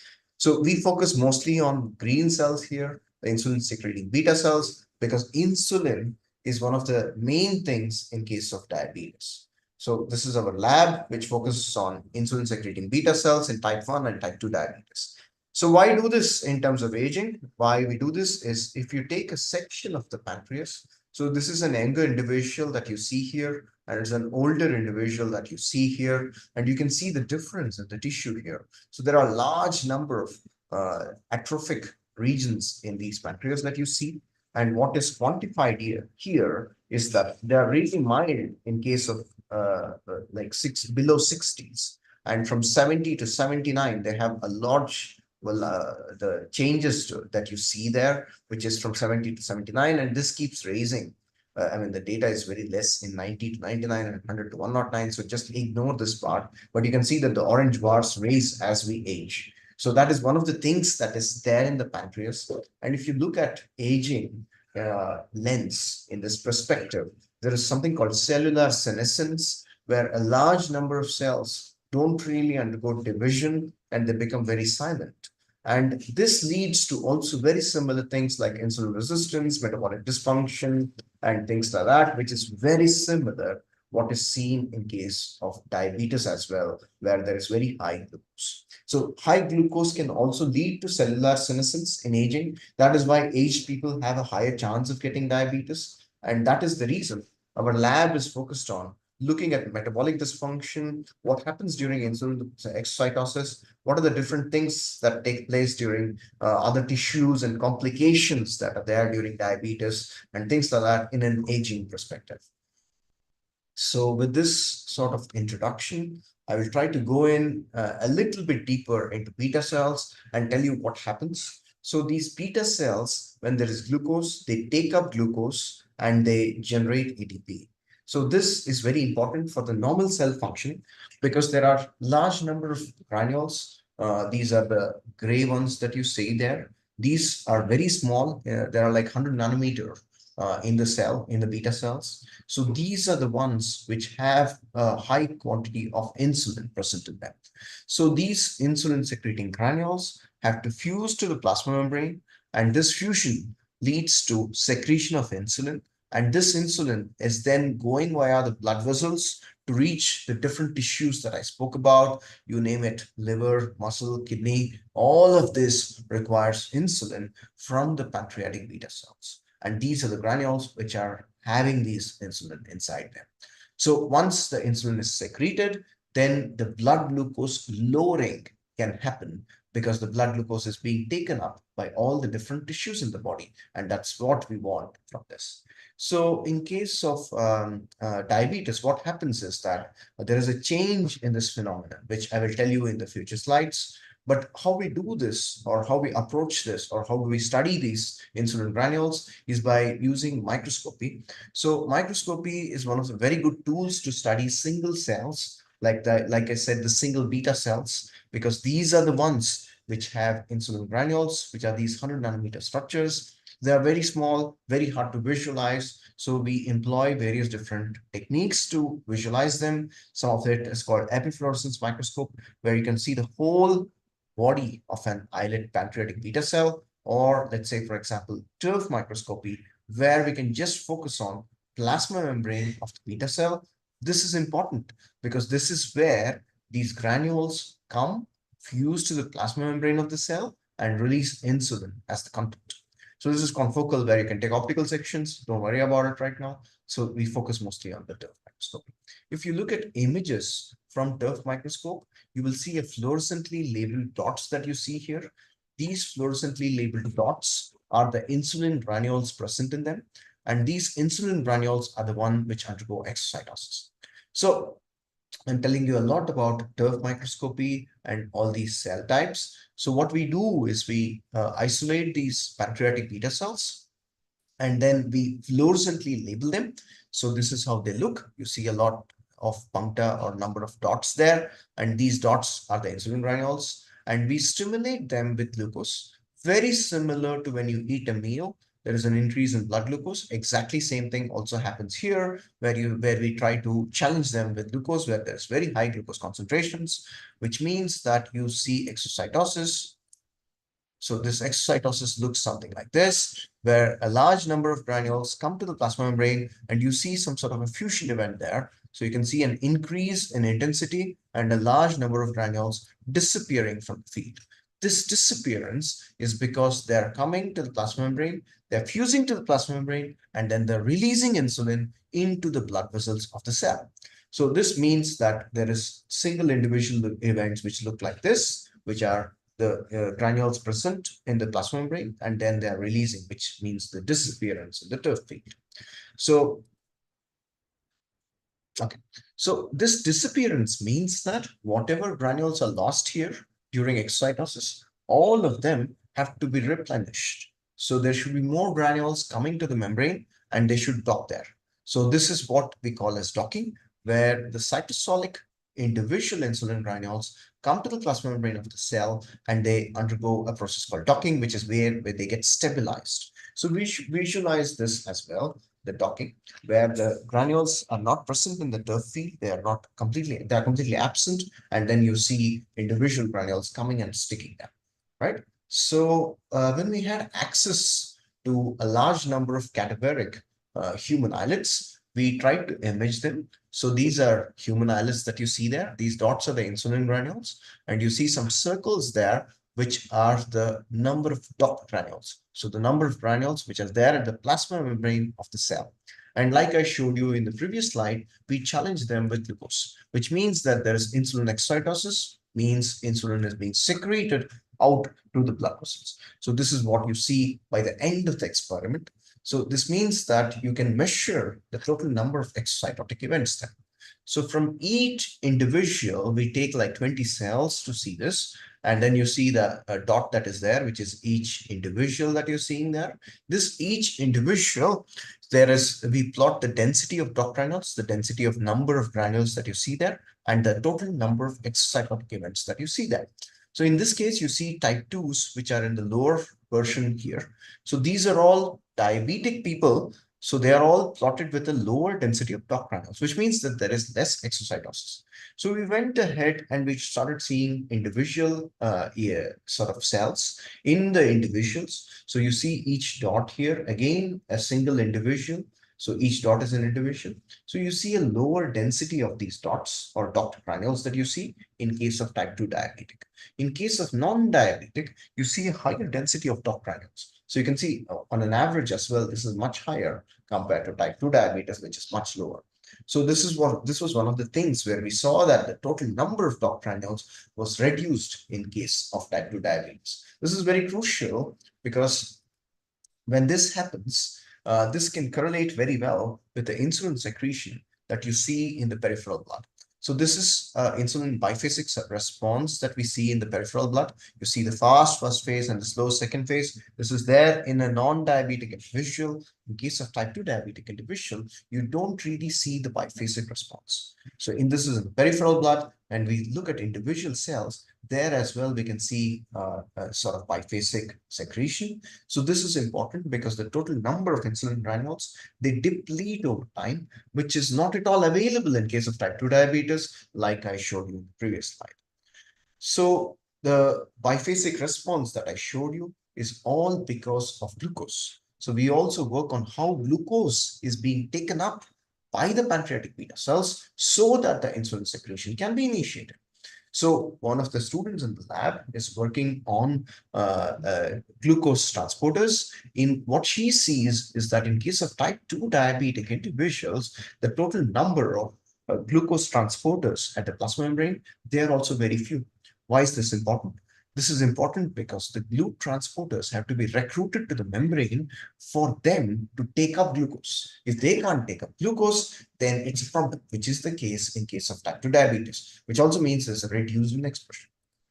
So, there are two things from what I've been talking about. One is the non-diabetic individuals where they have glucose transporters, where glucose is taken up, and then there is glucose leading to insulin secretion, which is released like this. And if there is less number of transporters in case of type 2 diabetic individuals, less of glucose is being taken up, which means that there is less of insulin exocytosis that take place.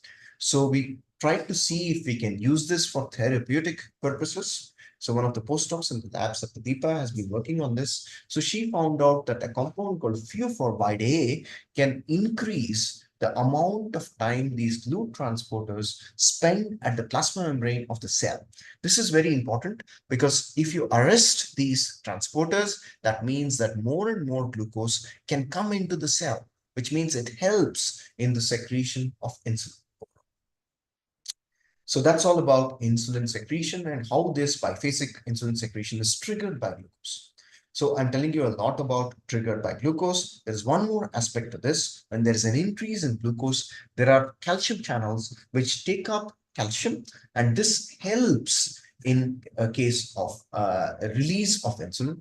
And in case of type 2 diabetic individuals, as you can see, there is reduced number of insulin secretion. There's also reduced degree of calcium channels. So you see that there is multiple levels that you see: glucose transporters, calcium channels, or let's say insulin granules. All of these are dysregulated in case of type 2 diabetes. So we wanted to find reasons for this. So we looked at the type 2 diabetic individuals to see some of the proteins that are important for docking, that is important for calcium channel recruitment.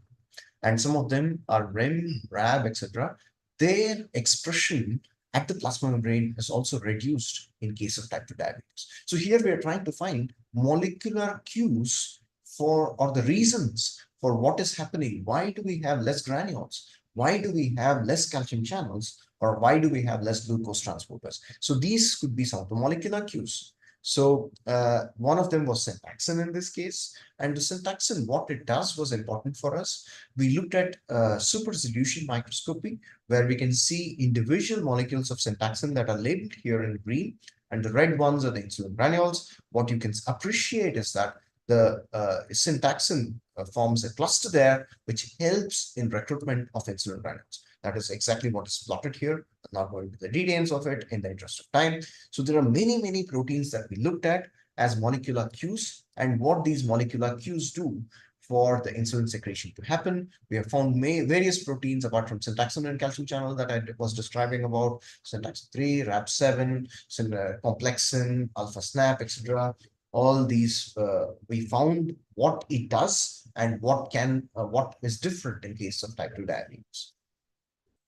So what we tried to do is, since we know some of these proteins, there is less expression, we took the pancreatic beta cells from the type 2 diabetic individuals and increased the expression of these proteins. So when you increase the expression of these proteins, just as an example, in this case, is syntaxin, you also see an increase in the density of DOCK granules, which also means that there is increased recruitment of calcium channels. I told you 3 problems. One is DOCK granules, other is calcium channels, other is GLUT transporters. So with syntaxin 1, we could solve 2 of the problems, which is very crucial because we know a way to do this. And we tried this with various other proteins where we also saw an increase.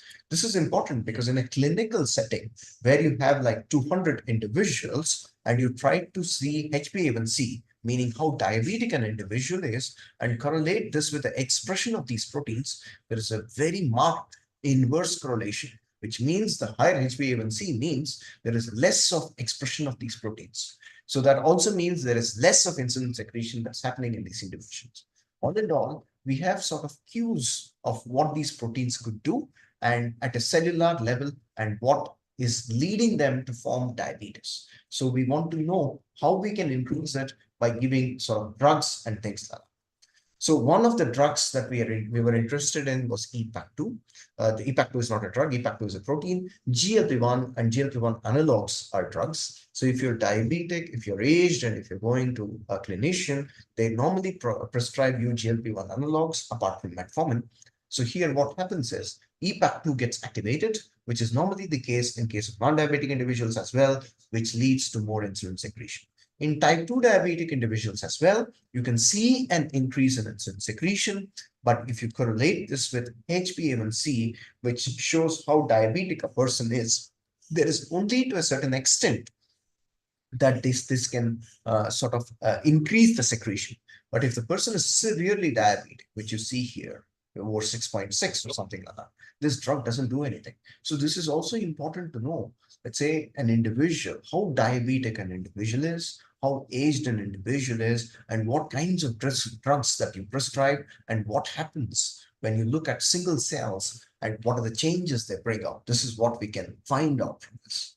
So in summary, we have been looking at individual pancreatic beta cells to see what they do and how they secrete insulin and how they bring those insulin granules to the plasma membrane and how they involve calcium in the process to lead to insulin exocytosis. And in case of type 2 diabetes, both the docking, which I described, and the priming, which is recruitment of calcium channels, both of this is stopped, which means there is less of insulin exocytosis that is taking place, apart from, of course, GLUT transporters as well, which is decreased. So, but we have found some of the targets which can initiate more and more calcium channel recruitment, which one of which I was describing, which is GLP-1 analogs. But there is more and more to do. That is where I think there is potential.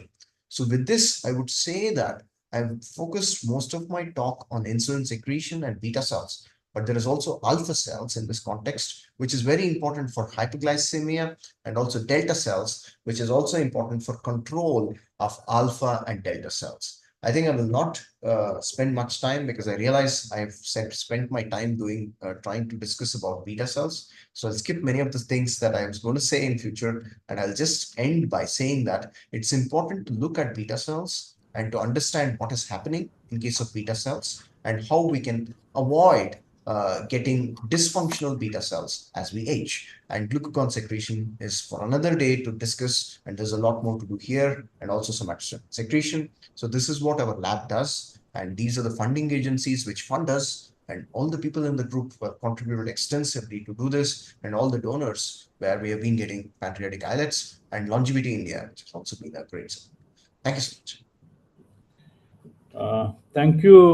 Thank you, Dr. Nigil, for that highlighting some of the very important research you and your team doing in your lab, particularly on diabetes and its implications for the overall health and well-being of the people.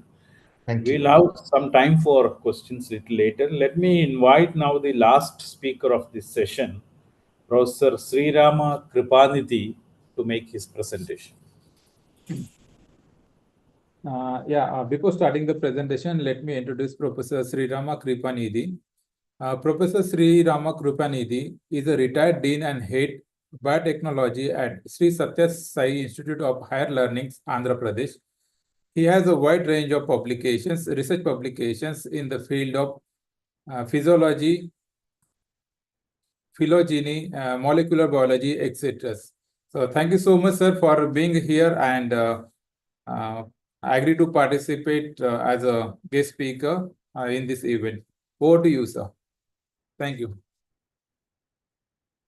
Sir, please unmute.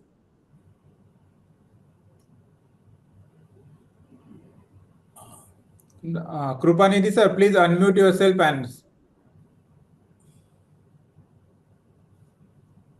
Yeah, am I audible to you all, sir? Yes, fine. Please Yes, go ahead. Yes, my full slides are seen? Yeah. Slide mode. Yeah. Slide mode. Yeah. Good. Good morning to you all, sirs. Many thanks for having given me an opportunity to speak in this forum on healthy aging through adult vaccination. Respected chairperson, sir, and other participants in this virtual conference. Vaccination and vaccine is not something new to us. For the past 2 centuries, we are quite familiar. There is spectacular, convincing evidences that we were having through its performance over the 2 centuries. Even then, still there are people who are hesitant of vaccine, who are reluctant of vaccine, who do not want to get vaccinated, particularly adults. And those details are going to be discussed in the following 25 slides. The purpose of this presentation is to disseminate the information on the importance and necessity of adult vaccination, to provide a few recommendations to create awareness, to elicit awareness, particularly among the senior adults. So humanity suffered through a series of disease pandemics, particularly during pre-vaccination period. In this context, I wish to bring to the notice of you all that a Nobel laureate in the year 2022, Benes Fanti Pabu, has described the evolution of human beings. While he was describing this, he made a mention about Denisovians. Humans and Denisovians lived together. There was gene flow between them, but the Denisovians have become extinct. Humans are now continuing extinct. Why did Denisovians become extinct? That is recent, that is around 30,000 years back.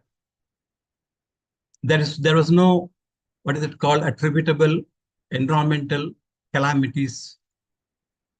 So the possible reason is post-specific parasite infections made these Denisovians to become extinct.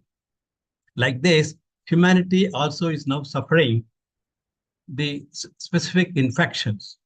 As you see here, within the span of 5 years, this plague, Black Death, made 50 million people die in European population. 60% of Europeans have died. The rest of the world, we were not having the data. And in a matter of 100 years, Columbian exchange, because of this, there is nearly 90% of Native Americans lost their lives. If you go through the timeline here, in India, for about nearly 60 years, 23 million people died because of the cholera. Recently, Bharat Biotech has taken up to manufacture kill coal. This, what is it called? The cholera vaccine. Later, there was Russian flu, there was a plague that also took a good amount of this death toll. Apart from that, there was smallpox that also took more number of people. In addition to this, very devastating thing, within the span of 2 years, between 1918 and 1920, 100 million people died because of the Spanish flu. In this timeline, if you go through, starting from 1970 up to 2020, we're almost safe because vaccines are prevailing. And suddenly in 2019-20, there was an eruption of COVID-19. Within the matter of 18 months to 24 months, the 27 people died. So here the problem is that we have to understand vaccines are really saving the people, particularly the aged people. So the content of my presentation goes like this. United Nations Decade of Healthy Aging concept due to increase in elderly population, related illness and remedial measures, decline in immune response upon aging, barriers in adult vaccination, programmed adult vaccination, upkeep the health even in the late age. So we have gone through plenty of talks earlier, wherein the socialization, wherein the digital medicine, wherein the technical talk about the type 2 diabetes were given. Here, this is all about the prophylactic measures, preventive measures, prophylactic measures. If you take this, the senior adults maintain happy life. So aging world population. By 2050, it is anticipated that globally there will be 2 individuals above 65 years of age for every child aged less than 5 years. A similar trend is expected in India, where the proportion of elderly population is anticipated to increase from 8% in 2015 to 19% by 2050. That means if Indian population is 150 crores by 2050, as of now it is 130 crores, 150 crores by 2050, 90% comes to approximately 28 crores of senior adults. There's almost equal to South Indian population of today. Possible reasons for the onset of the concept of healthy aging. The elderly population is more susceptible to infectious diseases due to age-related decline in their immunity. That's what called immunosenescence. We're going to see in the next few slides. Moreover, the presence of one or more comorbid conditions in the elderly, such as cardiovascular diseases, is common. Pulmonary disorders is also we are seeing. Diabetes mellitus, as explained previous speaker, neurodegenerative disorders, and chronic kidney diseases render them more vulnerable to infectious diseases. Thus, the anticipated increase in the proportion of the global aged individuals with their possible illness must have been prompted to introduce the concept of a decade of healthy aging by the United Nations. The World Health Organization recognizes that vaccination at various stages in individual life is a significant component to upkeep his health. So these are the action areas of United Nations Decade of Healthy Aging, combating ageism. The first speaker has spoken well about the social aspects, how to contemplate and how we think, feel, and act towards aging. The integrated care primary health services, with which I am now focusing about the prophylactic treatment, particularly having vaccination, and long-term care and age-friendly environment that is fostering the older people, taking their skills into consideration.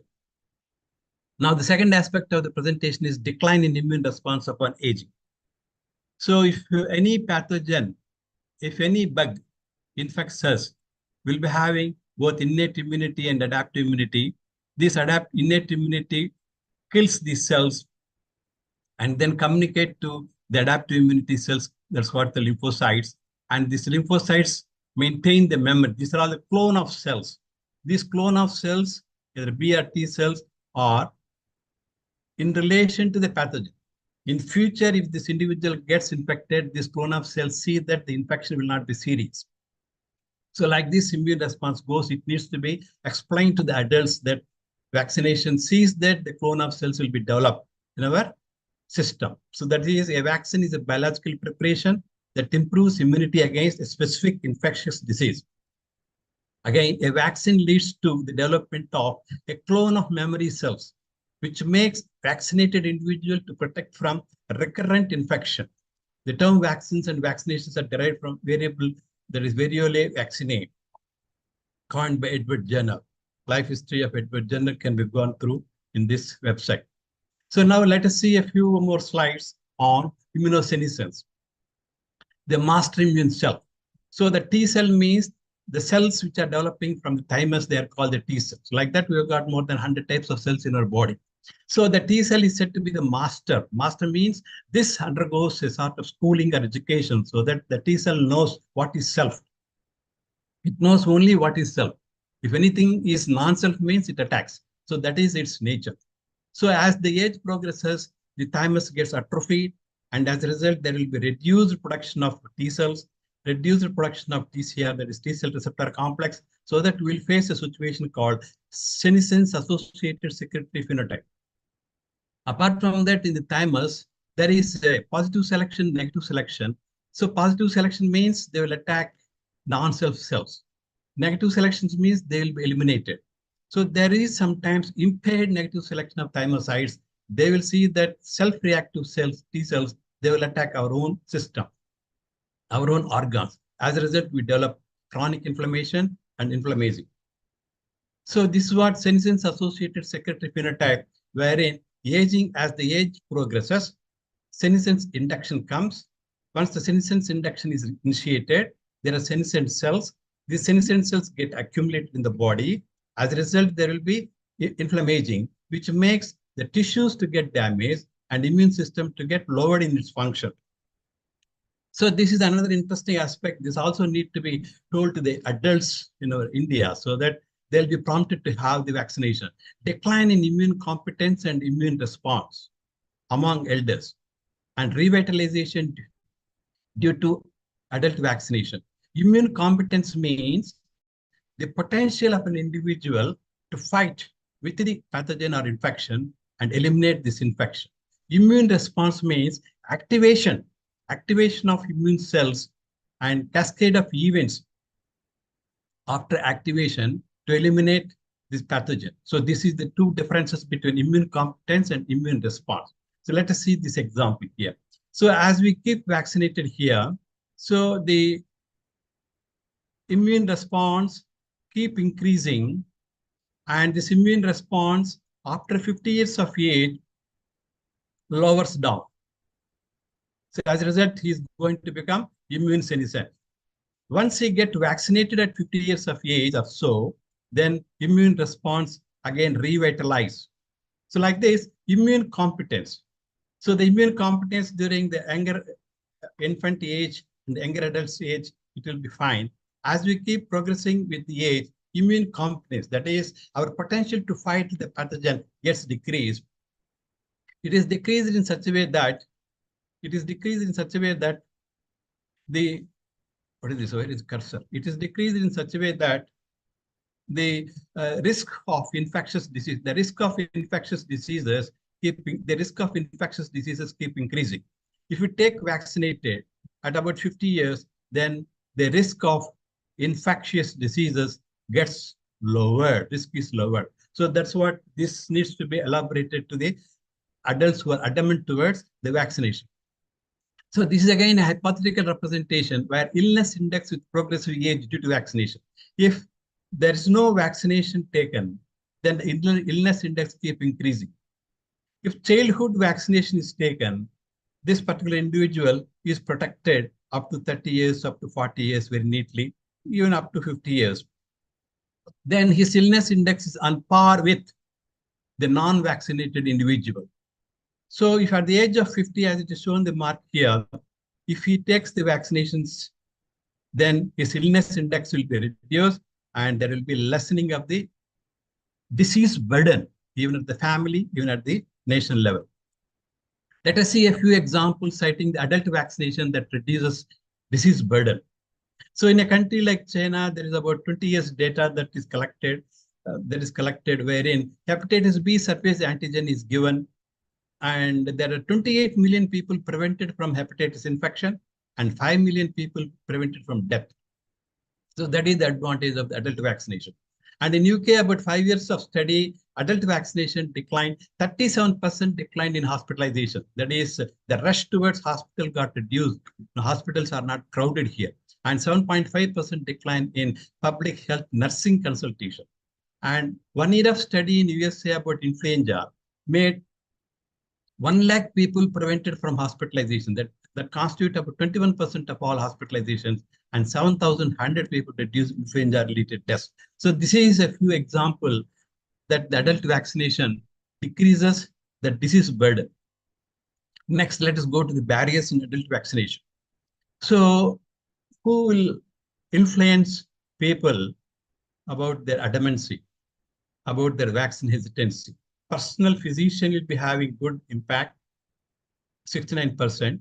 Members of the family will be having good, relatively good impact, and celebrities and public figures. Let us see a few adamant responses from the people. What if I am not vaccinated? I do not want chemicals injected into my body. This is what the responses come from the adults if at all ask them to take the vaccine. I suffer from illness if I get vaccinated. I always get the flu when I get the flu shot. That's what my son was also telling in USA. I'm healthy. I do not want it. I don't need it. My ancestors have not taken the vaccine. Why should I? Let my neighbors be vaccinated. I think later for myself. Like this, adamant responses keep coming from the people. So barriers in adult vaccination, lack of awareness. The awareness about adult vaccination is poor in India, despite the heavy disease burden. A survey revealed that globally 80% of adults are unaware of adult vaccination schedule. Over 2/3 of Indian population, that is around 74.5% are adults, that constitute 97 crores out of this 130 crores of the present population above 15 years, of which 2/3 means 64 crores of the people in India are totally not aware of adult vaccination, do not know. Out of these participants who are there in this conference, are you aware that you need to have to take a vaccine? And they all under the concern that the vaccine is only for the children. Particularly lack of dedicated adult vaccination centers in hospitals. None of the hospitals in India is having dedicated vaccination center. So as I was telling to you, there's spectacular convincing evidence. That's what created for the past 70 years. These are all vaccine preventable diseases, and there is performance is excellent, above 90%, 100%. And adult vaccination rates is poor, as it's mentioned. So even this is all about the USA data, not Indian data. Healthcare workers, we do not have the Indian data. I had to approach some of the experts in this symposium to collect the data from the adults. That I will do after this. And healthcare workers, the coverage is only 66.9%, even among the healthcare workers. Healthcare workers are supposed to have 100% coverage of the vaccine. They're having this much, even in USA. And even human papilloma virus vaccine for ladies to be taken, girls to be taken, is also very less. It leads to if it is not taken, cervical cancer, it leads to cervical cancer. Need for adult vaccination. Infectious diseases affect more those of the individual's weakened immune response. And currently 6.6% of the Indian population is above 65 years of age, that constitute 9 crores. The size of this population is continuously increasing. Vaccination has been used successfully in the prevention of the diseases, as it is shown in the previous slides, besides protecting senior individuals from health hazards. Vaccination also decreases healthcare utilization, such as hospitalization and nursing. Like this, the burden on the part of the nation also gets reduced and preserves economic productivity. Hence, it is of utmost importance to promote adequate adult vaccination in developing countries like India. So there are good many platforms how the vaccination is doing, is live attenuated, inactivated, subunit, toxoid, conjugate, recombinant. So these 6 vaccines are quite popular. Several companies are manufacturing. Only the DNA vaccine, the mRNA vaccine has come during this COVID-19. mRNA vaccine has been invented by Catalin Carrico. She was given the Nobel Prize this year. It is not only prophylactic, it will become therapeutic for cancer treatment hereafter. So vaccines for the adults are going to be, and next generation vaccines are coming up by increasing the adjuvant proportions. Adjuvants means they potentiate the immune response, particularly Th2 cells. So there will be next generation vaccines for elderly are coming up. So now let us see the programmed adult vaccination, which upkeeps the health even in the late age. Benefits, we have seen the benefit. Let us see. Vaccination is a basic health intervention to prevent communicable diseases, namely pneumococcal pneumonia and invasive pneumococcal diseases in adults. Even among us who is there, please take this pneumococcal vaccine, which prevents the blood infections, bacteremia, and meningitis, that is brain cell infections. Vaccination is in the elderly attenuates the disease severity and ameliorates the complications due to comorbidities. A study demonstrated that both influenza and pneumococcal vaccines resulted in a 50% reduction in myocardial infarction. The incidence of pneumonia is 3 to 9-fold in patients with cardiovascular disease alone, which can be avoided by vaccination. Similarly, herpes zoster is associated with an increased risk of stroke, which can be evaded through the effective vaccine. All these statements are not mine. They're all from the literature, and I'm now present before you to convince you that adult vaccination is essential. So this adult immunization schedule from Center for Disease Control, Atlanta, USA, and they have promoted this. So influenza vaccine to be taken 1 dose annually, even after 65 years. And DTaP, tetanus, diphtheria, pertussis vaccine also to be taken after the age of 60, 65 years. And zoster vaccine, human papilloma virus vaccine is only up to 26 years. Like this pneumococcal polysaccharide vaccine, 1 dose after 65 years. Okay, so like this hepatitis B vaccine is also to be taken to avoid from the jaundice. So not only CDC Atlanta, even our Indian National Health Mission under Universal Immunization Program, they have got the same recommendations, but it is to be implemented. So now this is what my main interest is to bring to the notice of you all and the elders in the conference. Proactive steps advised for the promotion of adult vaccination. Set up mobile vaccination camps in advance, family doctors to initiate with their respective patients, SMS from the medical professionals and healthcare workers, app-based reminders, a great way to remind elders on the value of vaccination. Introduce a course on healthy aging in the general science subject in the school so that it gives a sort of imprinting among the children. Promotion through social media. Start dedicated adult vaccination centers in all hospitals. Recruit adult healthcare volunteers with pamphlets in the regional languages.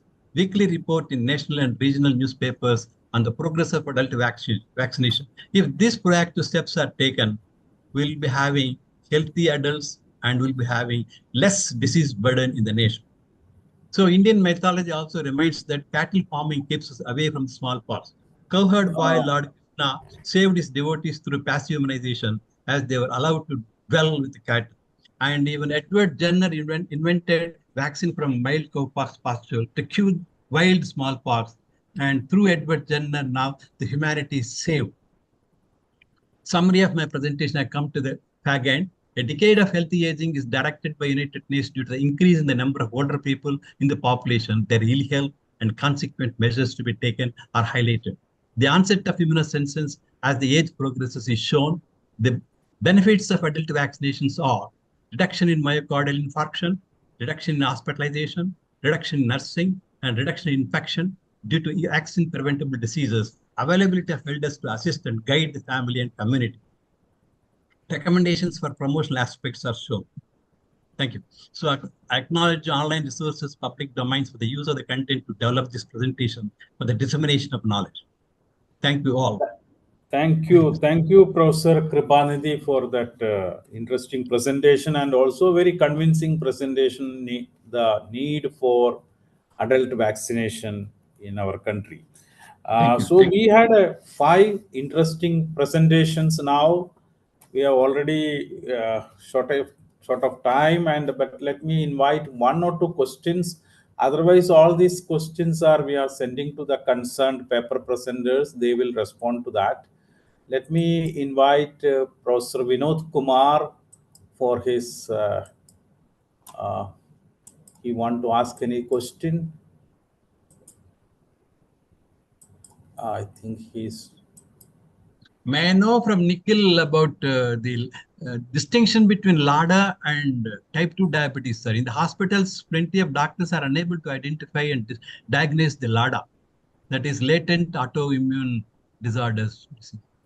Correct. So I think in our case, most often what happens is LADA, type 1 diabetes, type 2 diabetes, everything is diagnosed as type 2 diabetes. Yeah, So the biggest that's difference is what happens in the pancreas itself. So in case of LADA, for example, there is the beta cell dysfunction doesn't really take place, right? In case of type 2, though, beta cell dysfunction take place. So the biggest difference is to see the insulin secretory profile and then look at HbA1c. If you just look at HbA1c, then you wouldn't be able to distinguish anything. yes. I think that is one of the things. So is there doctors Okay. practicing like that, sir? I don't think so. At least in India, no. Yeah, it is difficult. Please promote on these lines, because Okay. plenty Yes. of Thank you. please, Thank you. Yeah. because plenty of youngsters who are there around 30, 40 who are getting this type of LADA problem. They are Yeah. being treated for type 2 diabetes. They're suffering a lot. Yeah, thank you. Thank you. Actually, we have Very to true. start the next technical session. We are already late. I'm really sorry for not having enough time for the discussion. But the questions raised by some of the participants are already sent, will be sending to the concerned speakers. They may able to respond to you. So thank you very much. And thank you, Dr. Shashank Ashili and Dr. Dhananjay Bansod for organizing this webinar and also inviting me to chair this session. Thank you all. Over to Dr. Bansod. Thank you very much. Yeah, thank you, sir. Thank you, Professor T.V. Shekhar, sir, for conducting these sessions very smoothly, effectively. Thank you so much, sir. Now, I think instead of taking the break, we'll straightforward go to the next sessions. That is the technical session 1. And that session will be chaired by Professor Mala Kapoor Shankar Das. Professor Mala is around? Yeah, hello. Professor Mala Kapoor Shankar Das will be chairing these sessions. Let me just give brief background bio of Professor Mala Kapoor. Professor Mala Kapoor Shankar Das is a retired professor and distinguished gerontologist from the University of Delhi. Her research spans aging, gender, health, and development with a special focus on elder abuse and mainstream. Professor Shankar Das has made significant contributions to advocating gerontology and social science in India. And she has also edited many books and many research papers she has written, and she is a member of many government and international organizations. So over to you, ma'am, and thank you so much for agreeing to be participate or chair this technical session. So thank you so much once again, and over to you, ma'am.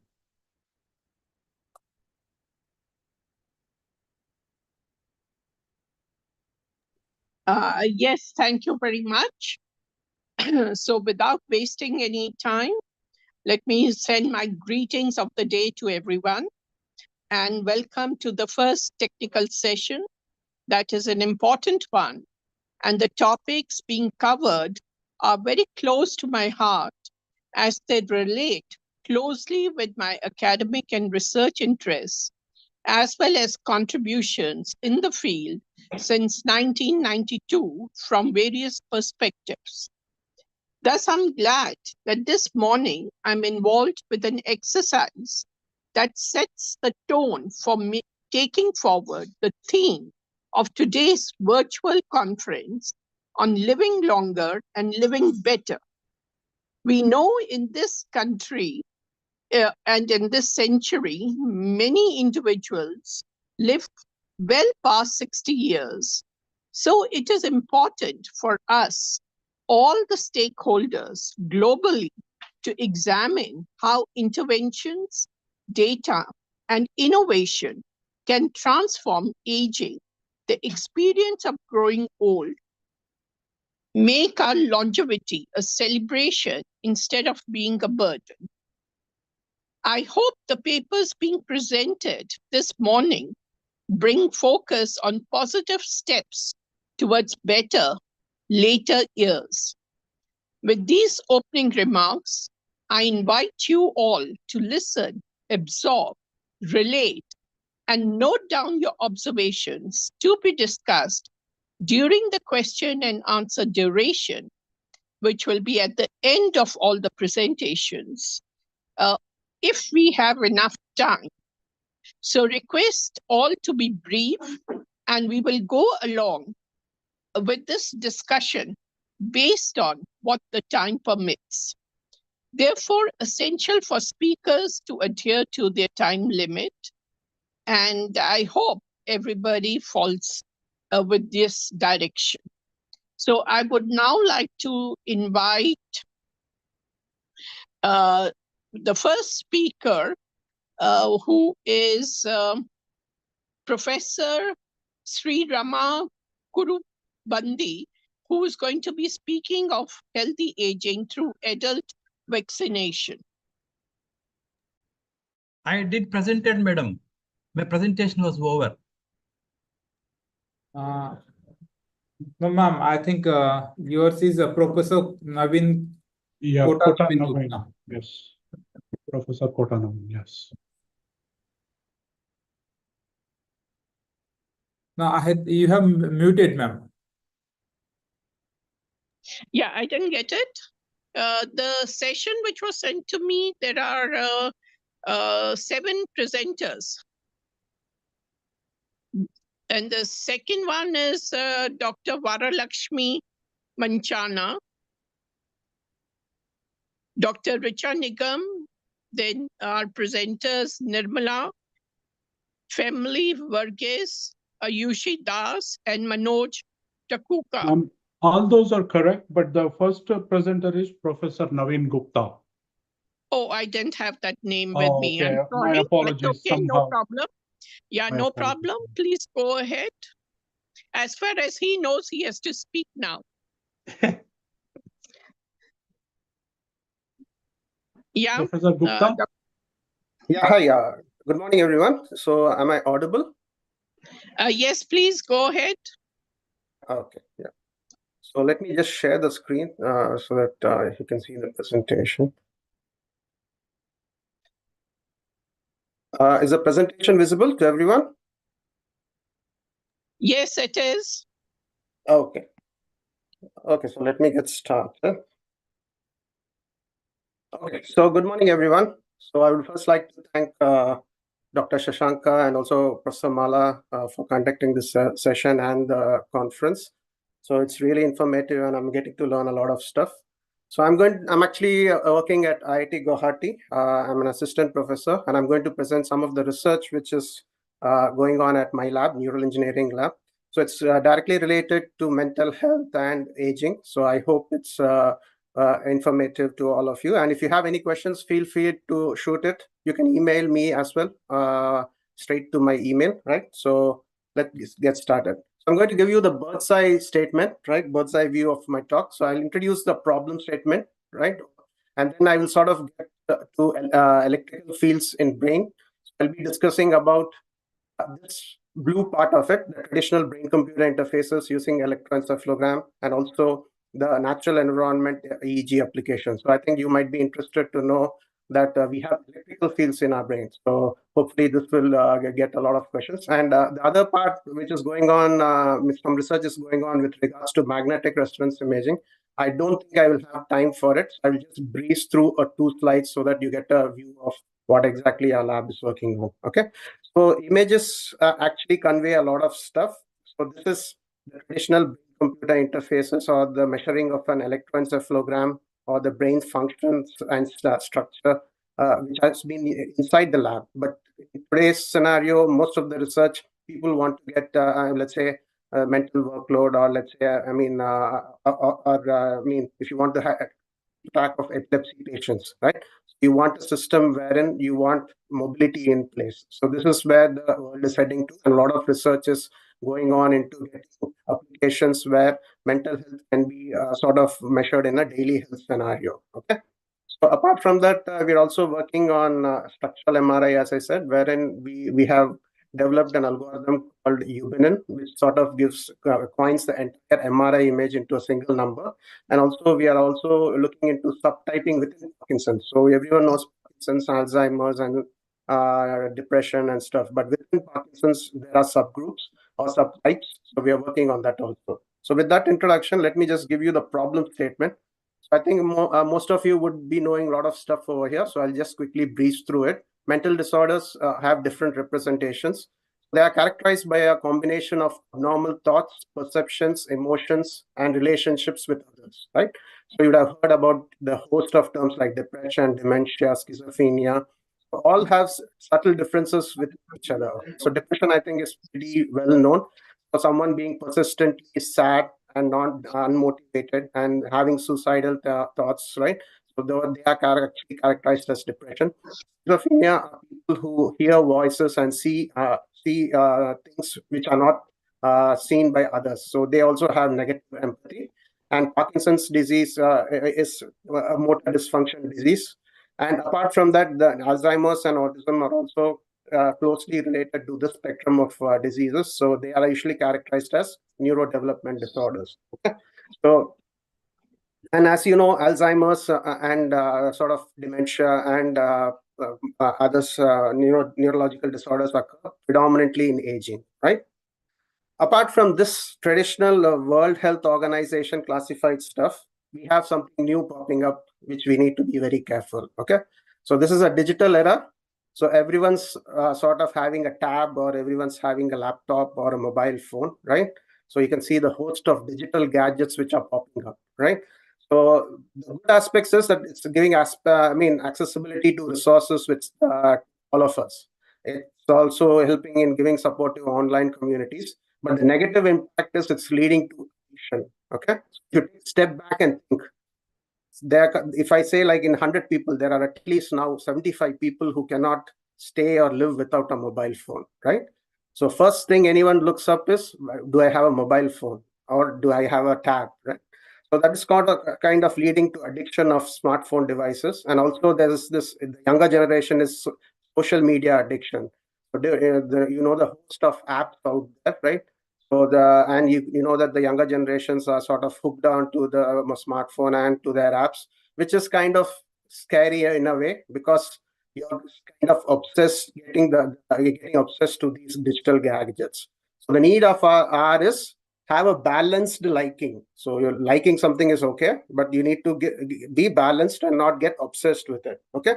So with these two scenarios, problem statement, it becomes imperative for us to have new methods or technologies which can measure the, let's say, mental workload, or let's say monitor a depressive patient, right? Or let's say monitor a patient who's having epilepsy. So these are some of the challenges which my lab is working at IIT Guwahati. So, as I said, I'm going to discuss about the electrical fields in the brain or the electroencephalogram. Let me just quickly run starting from single neuron, multiple neurons, and then I'll give you the the physiological basis of electroencephalogram. So I think most of this stuff might be already known to people.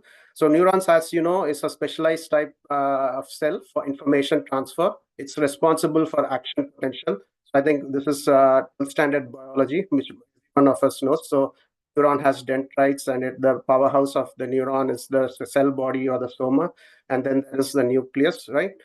So the axon is actually the transmitting signals from one from one neuron to another. And then action potential in a single neuron. So actually, this is a single neuron over here. So an action potential is actually fired when there are quite a number of impulses which are acting at the same time. And so this is for time and space. So then that's why it's called temporal-spatial summation. So whenever there are a lot of impulses which are sort of aggregating over the dendrites, the neuron fires, and it actually fires an action potential. So this action potential is actually communicated to the axons, to the axon terminals, to the next neuron. Okay. This is the concept of neurotransmitters, that is between one neuron and another neuron. So this is the postsynaptic neuron, and this is the this is the presynaptic neuron, and this is the postsynaptic neuron.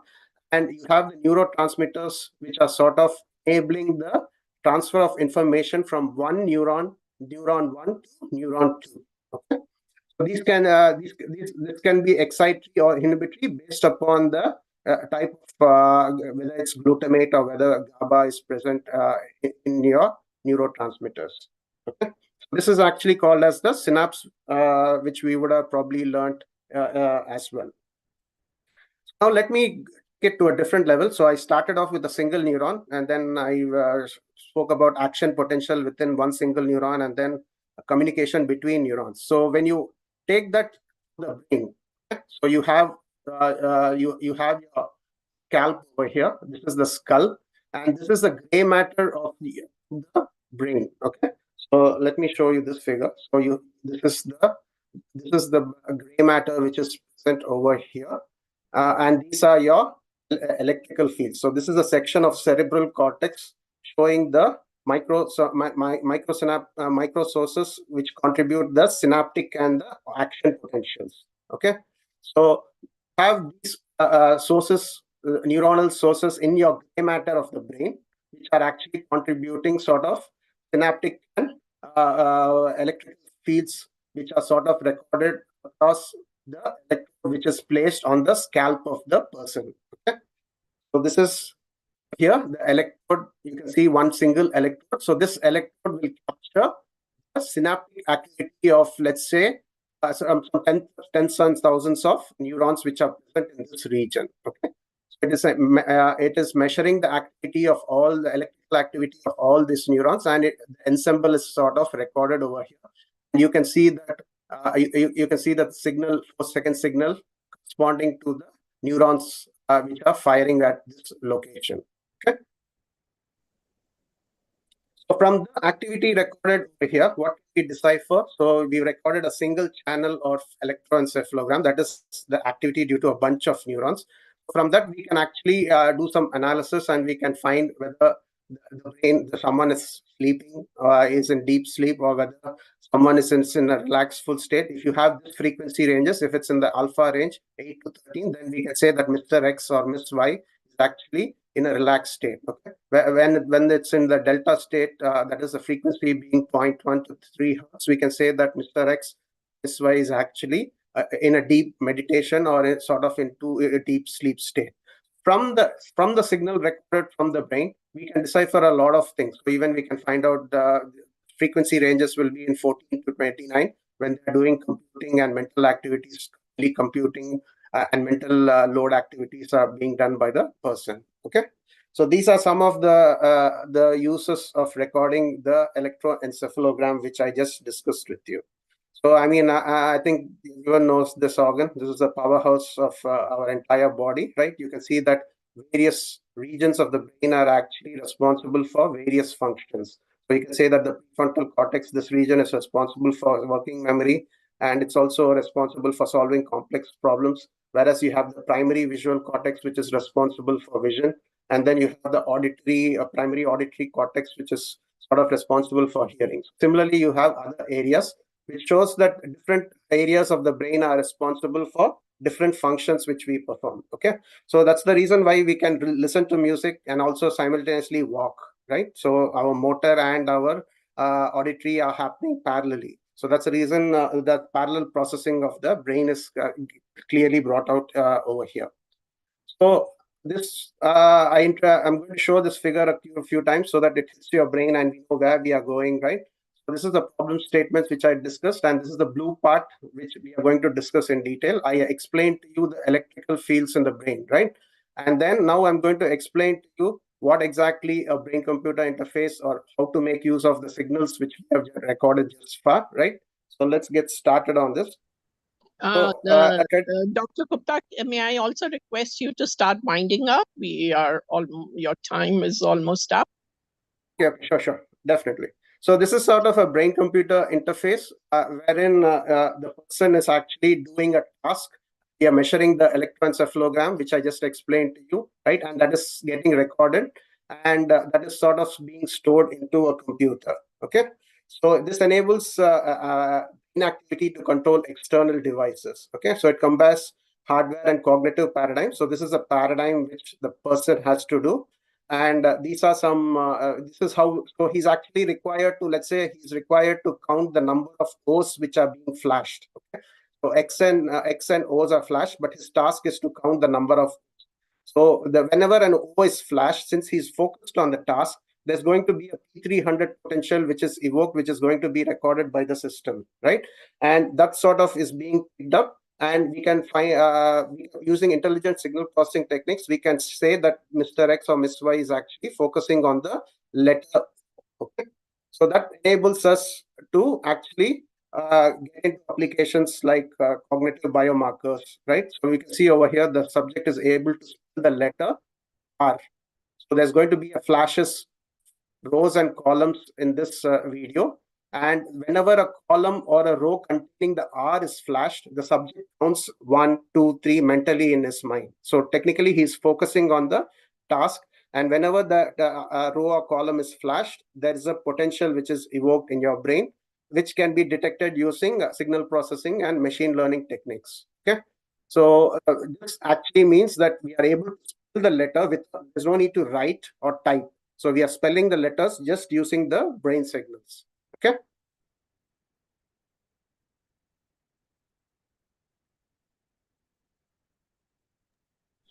Will you please wind up? Thank you so much. Can you? Yes, Professor Mala. I'm just done. So just stop with this one. So this is the spelling which will happen soon. So you can see an R will come up flashed, saying that it's actually spelled. Yeah. Yeah, so this is a spell. So it's automatically detected. The system has automatically detected the stuff. And just the last 30 seconds. So this is some research which is going on at the moment. So we are actually trying to get the brain signals recorded on the move using, we have integrated camera and brain signal recording so that we know what exactly is the task people are doing. So this will actually be useful for mental workload, epilepsy, and various host spectrum of psychiatric disorders. So this is the system which we have.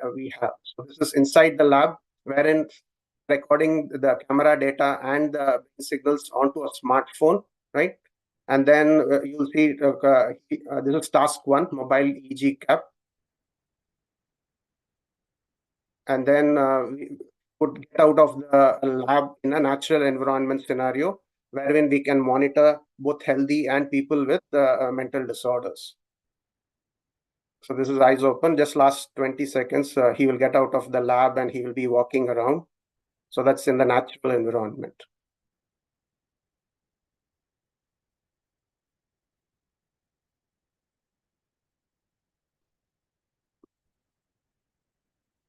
So this is the natural environment. So you can even cycle, or you can walk through a park, right? Or listen to song and get your brain signals recorded. Yeah, that's it. I think I would like to thank the organizers for giving me this wonderful opportunity. So if you have any questions, I'm glad to take. Thanks again. Thanks a lot. Thanks a lot, Dr. Gupta.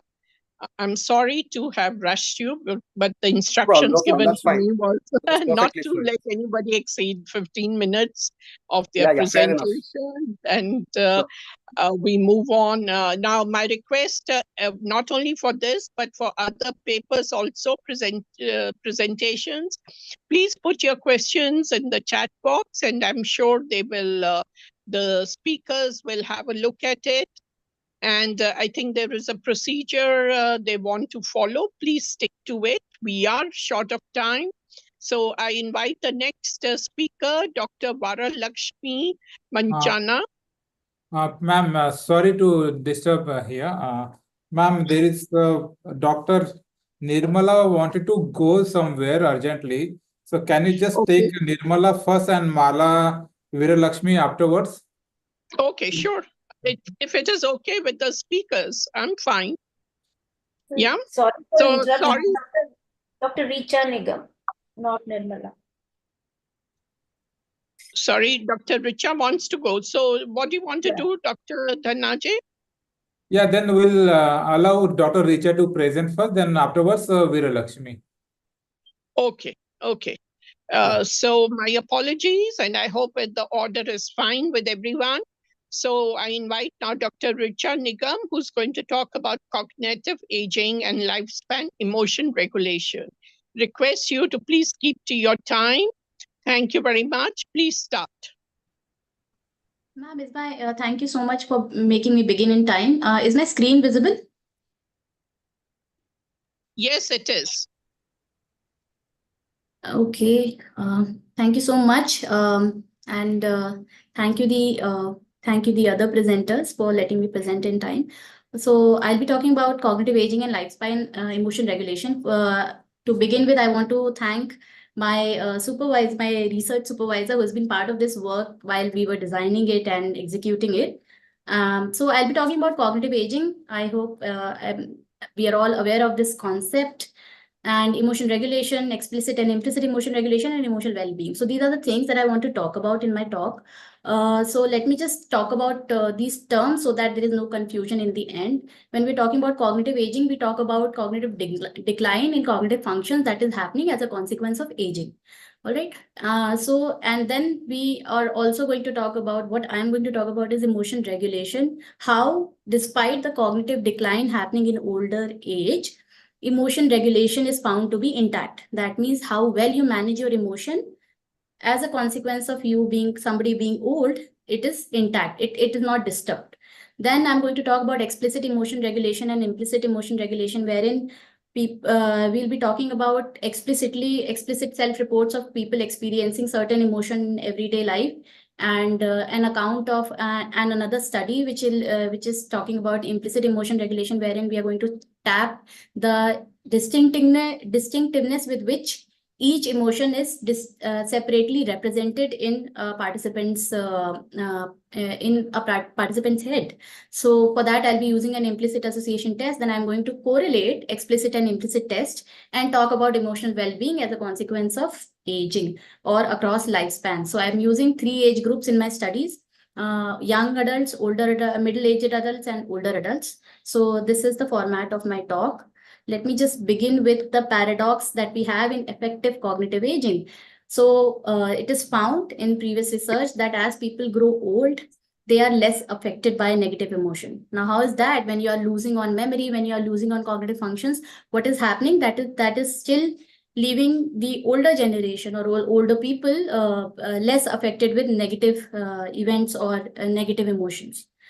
So this is the paradox of cognitive aging. Now, there are 3 accounts which are given for this kind of event that is happening at old age. First is socio-emotional selectivity theory, which talks about that as you grow old, there's increasing motivation for one to maintain their emotional well-being.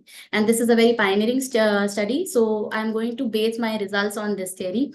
The other is dynamic integration theory, which also talks about how through development, as one is developing from young to middle to old, how there's this complex interplay of cognitive and affective processes which integrates and which interact with each other, and how it grows from simple to being very complex.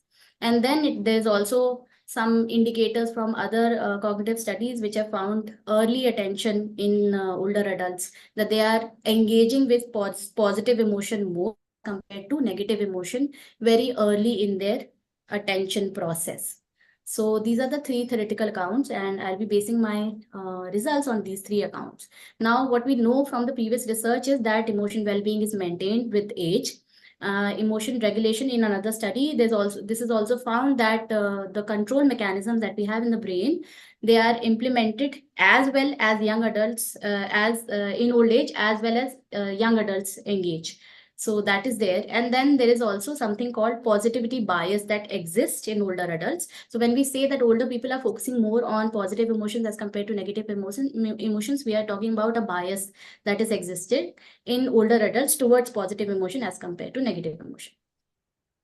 Now we know that, there is something called prohedonic motivation or contra-hedonic motivation. Now, what do we mean by that? So these are emotion regulation goals, wherein pro-hedonic motivation means I want to increase positive emotions or the experience of positive emotions and decrease or dampen the experience of negative emotion. When I talk about contra-hedonic motivation, it is the reverse, that I want to increase the negative and decrease the positive. So it is found that there are findings wherein positivity effect has led to increase in pro-hedonic motivation and reduce contra-hedonic motivation with old age. So this accounts for the motivational theories that we have covered so far. But the problem is that most of this data of positivity bias or emotional well-being is all these researches are mostly based on weird sample, which is Western educated, industrialized, rich, democratic population. Now, the point is there's a lot of data that is coming from Indian population, but they are all in conflict. Now, some people, some Asian studies say, like in Japanese culture, that yes, we have pro-hedonic motivation. Some say, no, we don't have pro-hedonic motivation. No, what is going on? So for that matter, it was important for us to study that what is happening exactly in the Indian population, which is an intermix of independent and interdependent culture, wherein the Western population so far is considered as independent and the Eastern populations are considered as interdependent. And in India, we are a mix of both. So it was interesting for us to see what is happening here. And the next thing is that we also wanted to know how early, if there is a effective bias that is occurring with age, how early is it happening? Is it beginning from middle age, which is the peak at which cognitive emotion interaction is happening? Or is it actually coming only in old age? And is it as a consequence of everyday affective experience, or is it just happening in old age? We don't know. So we wanted to know how early are these effects. So now the current study that I'm going to talk about, it explores differences in emotion well-being trajectory in Indian sample as opposed to what is found in the West. And then, of course, there is focus on individuals' affect regulation goals in everyday life.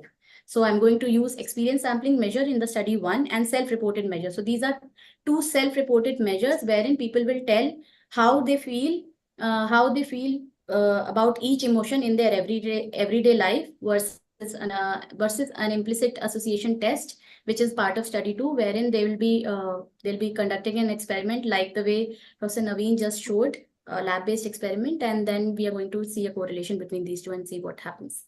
So yeah, what our objective was, we'll see a facilitation effect of positivity bias in terms of implicit affect association in study 2. And then, of course, through study 1, we are exploring the alternate methodology. That means so far the results for positivity effect is mostly lab-based. We are going to tick in the other methodologies, which is diary studies, which is experience sampling. So yeah. So these are the hypotheses that we actually generated. Greater experience of positive affect in daily life will be observed for our population as well. And we are also expecting that with age there'll be distinctiveness with which affect is represented in old age. Now we don't know if it happens from middle age or old age. We don't know yet, and this is what the study explores. And the third is early effects of positive emotion well-being trajectory begins from middle age. This was what we hypothesized. So first study is an experience sampling study wherein we collected data from 90 volunteers, young, middle-aged and older adults. And so they were asked to report about their... Yes, sir? Followed? Yeah, you carry on. Yeah. So in this study, so there were these four dimensions on which participants were questioned, each of them. So this experience sampling measure was conducted for 6 dates in a month, twice a week. So leaving the weekends, and in one session, in 1 week session, it was the weekend. So that way we had 4 work days and 1 weekend, two weekend days. So these 4 dimensions were affect, context, uplift, which is event type, and goals. Wherein in affect they were asked, if you are experiencing joy, then please rate on the scale of 0 to 6 how much joy are you feeling. Similarly for other emotions, the positive and negative emotion. Then they were also asked which context are they in while they are answering these questions. So this was homework, public place, and so on. And they were also asked whether they have since they are responding to these questions, whether they have experienced something uplifting or do they experience a hazard. And goals wherein they had to report whether they want to dampen, maintain, enhance, or not do anything with each of these emotions on a scale of 0 to 6. Whether if they are experiencing joy, do they want to increase it? Do they want to enhance it? Do they want to dampen it, and so on? Yeah. So this will account for prohedonic versus contrahedonic motivations.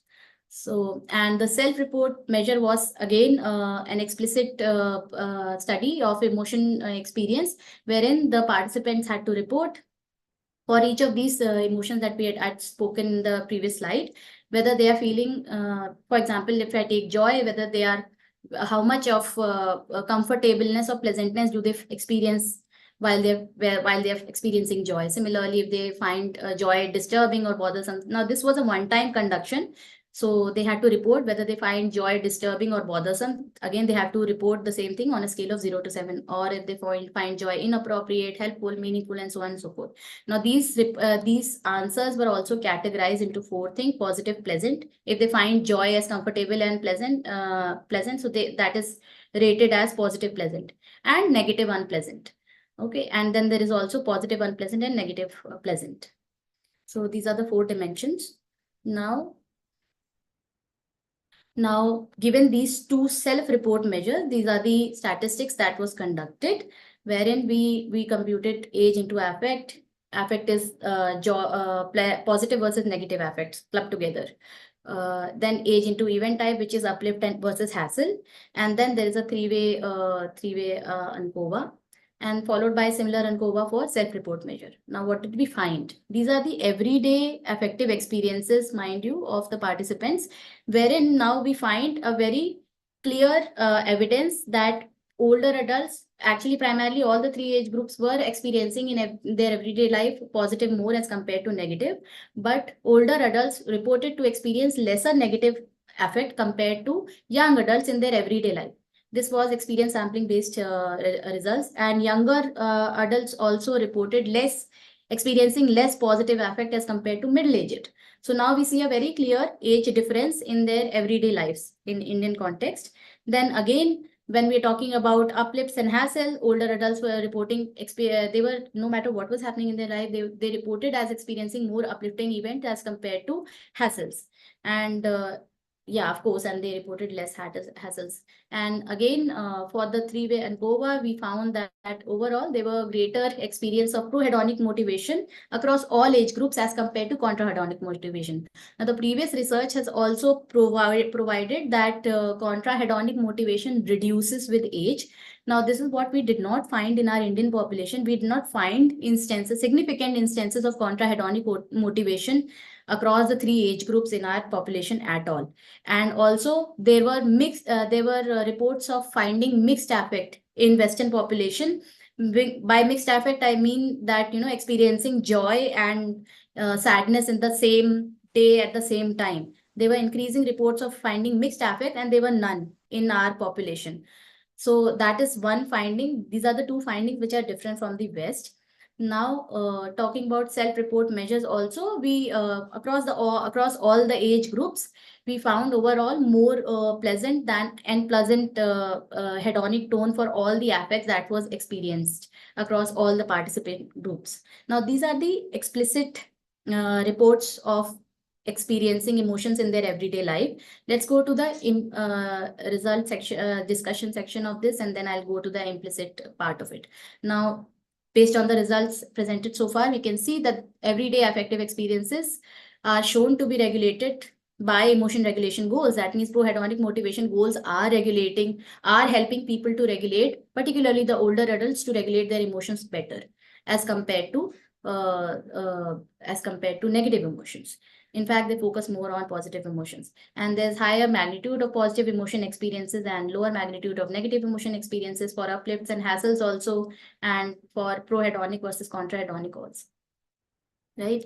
Now, I've already said this, that there is significant prevalence of contra-hedonic motivation in different cultures, but not in our culture. So that is a different finding that we find. And we see a shift in motivation and emotion well-being observed as early as middle age. Now, all these effects, these separate differential observations found, when I say these are found in old age versus not in young age, these are found beginning from middle age in everyday experience of affect as compared to the young adult group. So we can see an early shift in motivation towards better emotional well-being or positive emotional well-being beginning from as early as middle age.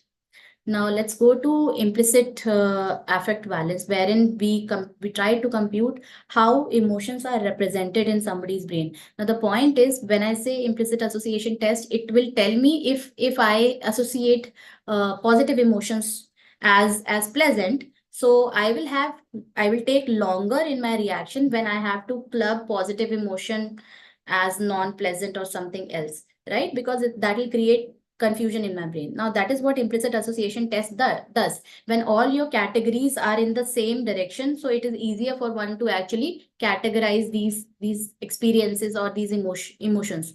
But when you have mixed choices to categorize a particular emotion, then you take longer. So this is what the test looked like, wherein one word was presented at a time at the center of the screen with four choices at the top. You can see 2 at the left and 2 at the right in block 3 here, wherein you, as of now, you see that, there are both the positive choices are presented together and both the negative choices are presented together. Now each word will have one correct answer. Now the participant's job was just to categorize left or right, whether this word will go to a particular word that is presented on the screen will go to left or right. So that is what they are doing. When in fifth block, when positive and negative choices are presented together, that means there is a mixed combination that is presented. Each word has only one correct answer, by the way, either this word, this word, this word, or this word. So all that they have to do is just look for the target word. But when these mixed choices are presented, they take longer. Now, in a task like this, we found that there's only older adults which are significantly showing a distinctiveness in their affect representation and not the other two groups. That means that there is something happening with age wherein your affect representation is becoming very, very distinct and strong. And that is what is probably helping them in focusing or in maintaining their emotional well-being mode. So let me just see a correlation. Let me just go quickly to a correlation of both these implicit and explicit measure. So we see that this implicit scores are not. Please, may I request you to wind up, please? Yeah. These are the just last 2-3 slides. That's it. So we see that implicit scores are not correlating with the explicit measure. That means this distinctiveness in affect representation is not happening because of everyday emotion experience, but it is only an age effect. So that is one finding that we got from here. And the other is that with greater distinctiveness. Please wind up. Please wind up. Thank you. Yeah. Sure. With greater distinctiveness, we found that it is only affecting the older adults and not the young adults. And if I go to the conclusion of all this, let me just speak up that, these studies demonstrate first a positive trajectory of emotional well-being over a period of age through qualitative and quantitative measure. Now, there is also positive trajectory of emotional well-being that is reflected in middle-aged adults through a lab-based as well as a daily diary method, which is maturing with age. That means it is becoming more and more distinct with age, but it is nothing to do with everyday affective experiences. And third is that the goals of emotion regulation influences our everyday experiences and interaction with the world. So we see that how emotions are actually acting as a cognitive reserve for older adults to perform as well as young adults. Yeah, I'm done, ma'am. Thank you. Thank you. Thank you very much. And now sorry for rushing you, but we need to follow the time. I think all speakers are exceeding their 15 minutes limit. Please keep that in mind. You are taking somebody else's time and, nobody likes that. Thank you very much. And now we have the next speaker, Dr. Varalakshmi, to present on prevalence of falls, fear of falling, and its association with physical function among older adults, factors associated with falls and implementation of fall prevention strategies.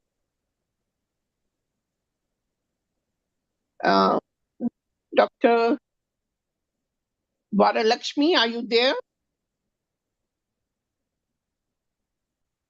Meantime, I request people to put their questions, queries, comments in the chat box and also fill up the form which the organizers want. And Dr. Varalakshmi, are you there? Yeah, ma'am, please unmute.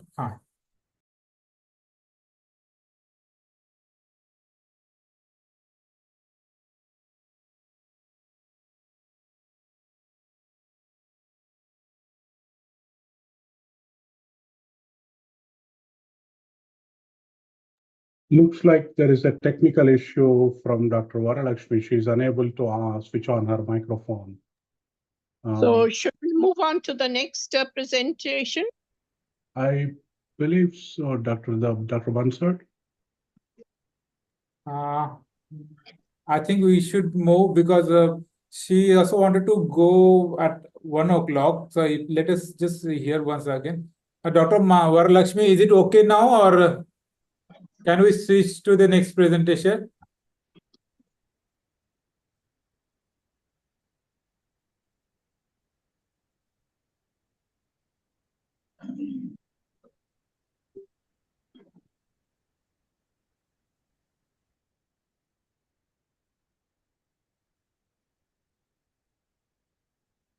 Yeah, I think we should move on, and in case she joins, we can have her after Nirmala, who's going to talk of quality of life, the elderly population in urban areas of Havre district, a geographical study.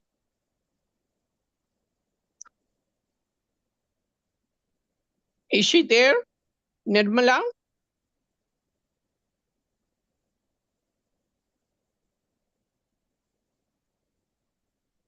She is here. She is here.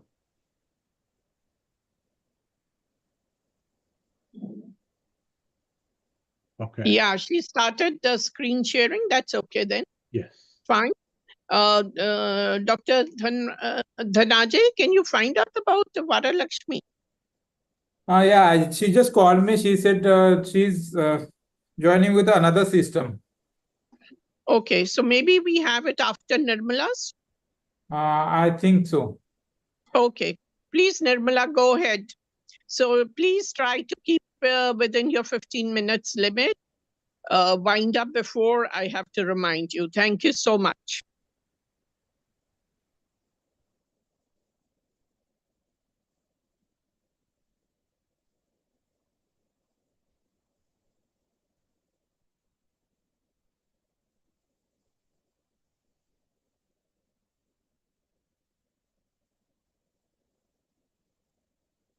We can't hear you, Nirmala.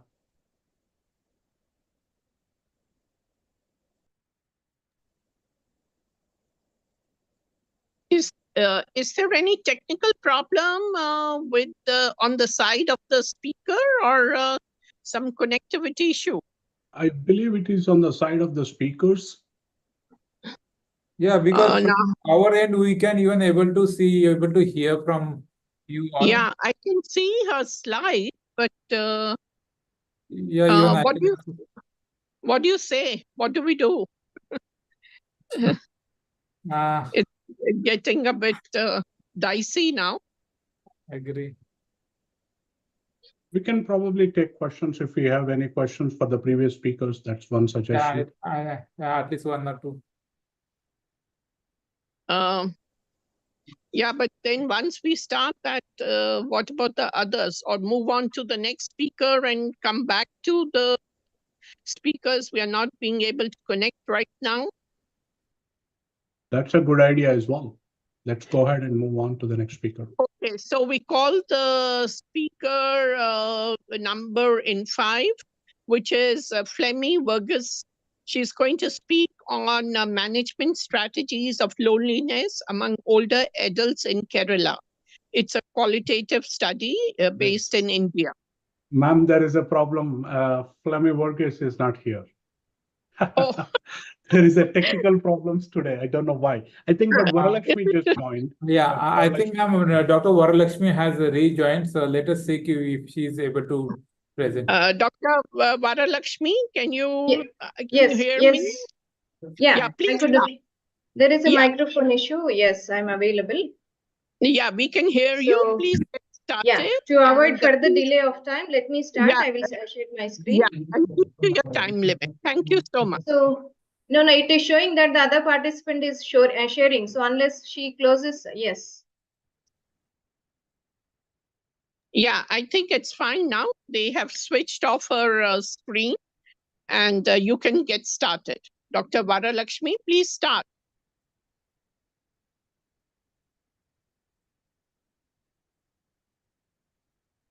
Yeah, can you see my screen?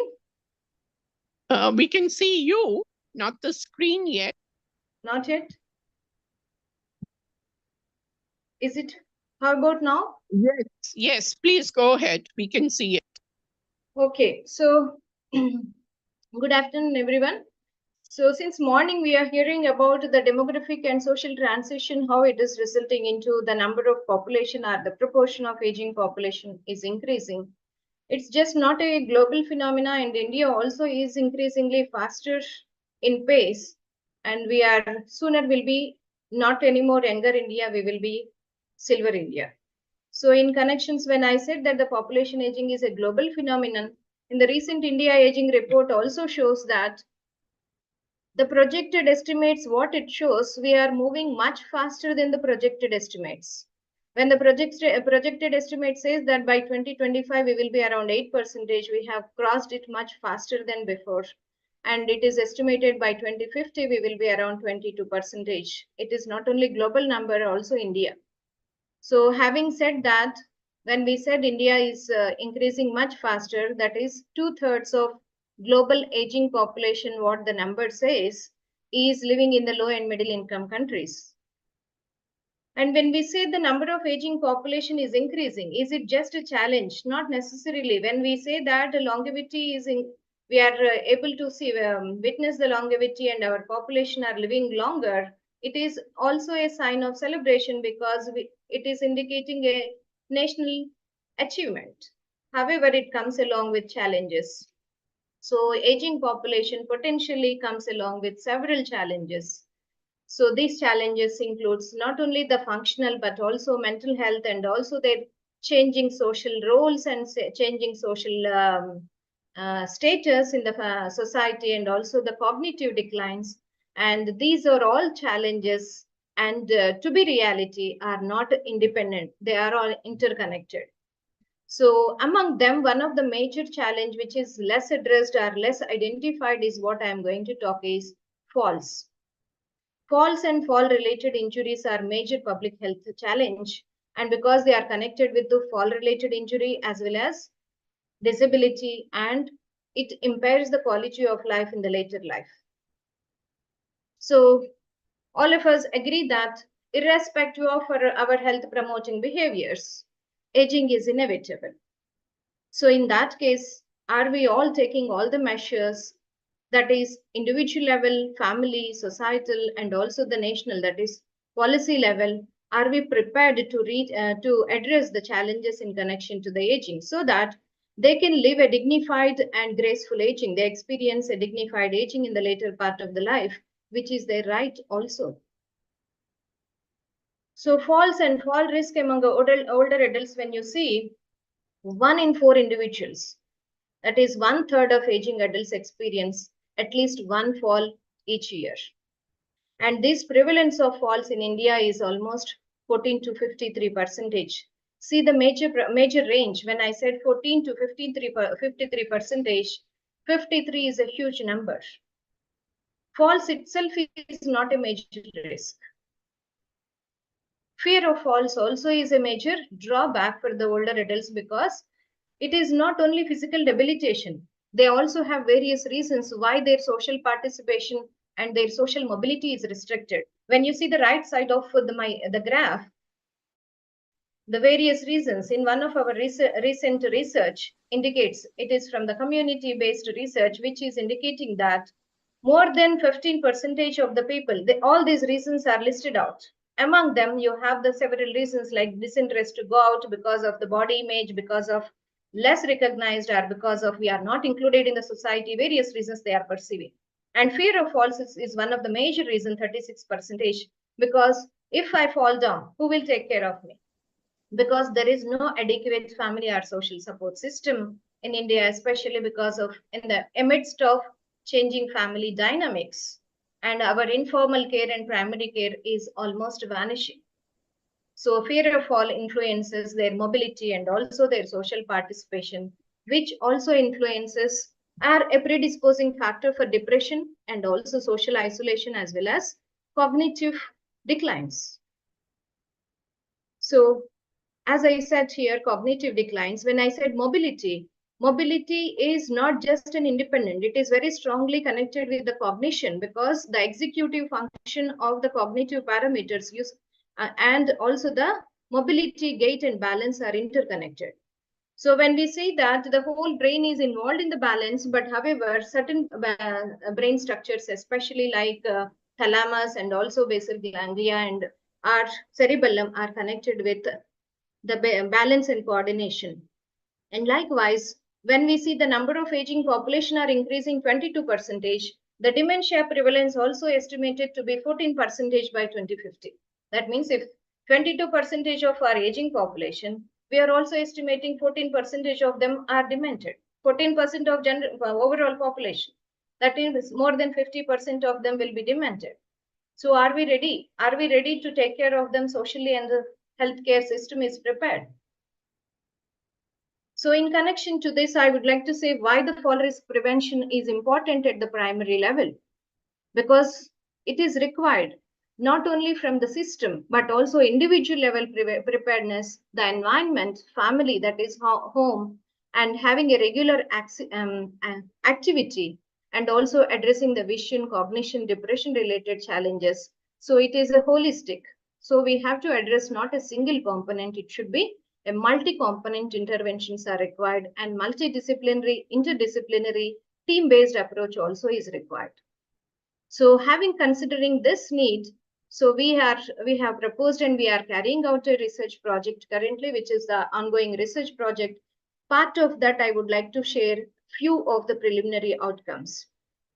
So the research project which we are carrying out in our school from our aging lab in the school, so we are doing a prevalence of risk factors and also developing a innovative multi-component cog-fix intervention to see its effect and impact on not only the functional and also the cognitive parameters. So in this, the first part of it, phase 1, is limited to the survey, that is cross-sectional, where we are assessing the physical assessment as well as gait and balance. We are also evaluating cognition and also their depression. Then later on, multi-component intervention is developed and implemented. We are in that stage already. So some of the preliminary outcomes.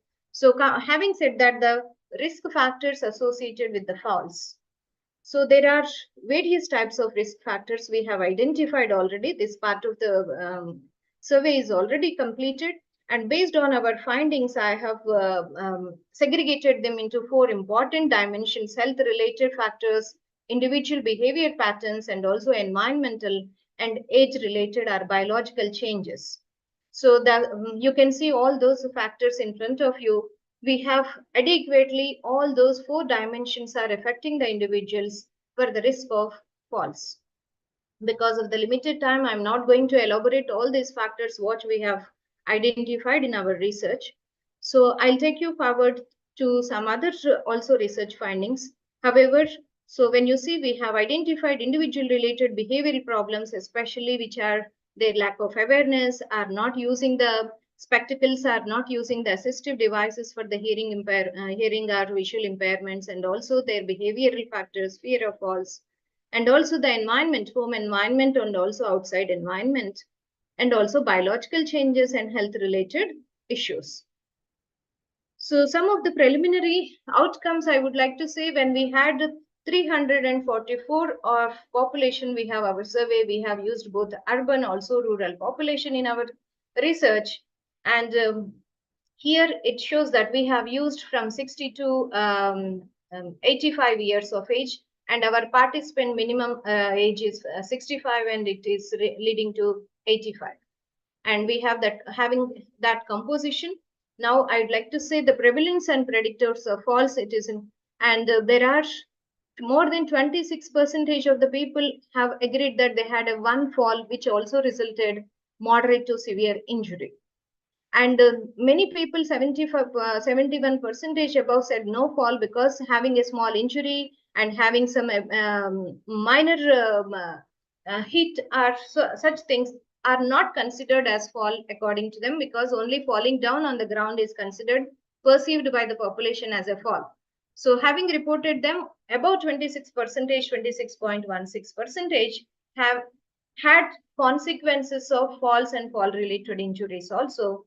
And mobility is restricted due to the falls. You can see in front of you is sometimes or very often is 18%. Dr. Varalakshmi, can you please wind up? Yes. So here pain is also interfering their mobility, medications also interfering, and these are the health related issues which I was saying you that also interfering their mobility. And fall related injury, minor to moderate injury, you can see 43 to 48%. And because of the time constraint, I'll conclude that early identification of fall prevention intervention is very essential to preserve their quality of life and to reduce the disability burden, not just on the people, but also on the nation's healthcare system and also social system. And these are some of the calendars and some of the participants' glimpses during our project. And this is our lab where we are working on the gait training and cognitive assessment also. And I thank my participants especially, and also my institution, granting authority, my research team, and especially healthcare staff and team who are very supportive. And thank you for the opportunity by this organizing team. Thank you, because hope I do not want to take others' time, so I'm winding up. Thank you. Any questions, I'm ready to answer. Thank you very much. I again request people to put their comments, questions in the chat box. And please, all the speakers, keep a note of that. And if time would permit, we would take them. But otherwise, you can have one-to-one communication also, and also keep the organizers in the loop, because they're also keeping a track of all this. Now, Dr. Dhanajay, whom do we take next? Is Nirmala or Varghese there? Varghese is not there, but if Nirmala is ready, okay. Otherwise, we can go with the Ayushi. Okay, is Nirmala ready? Can anybody check? Is she there? Nirmala, are you there?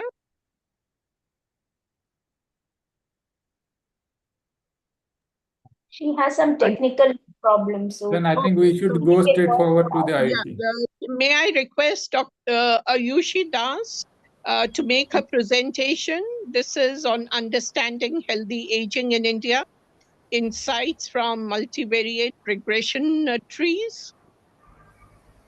Yes. Hello. Yes, please, Hello, Ayushi. Yeah, please, you can get started. Yeah.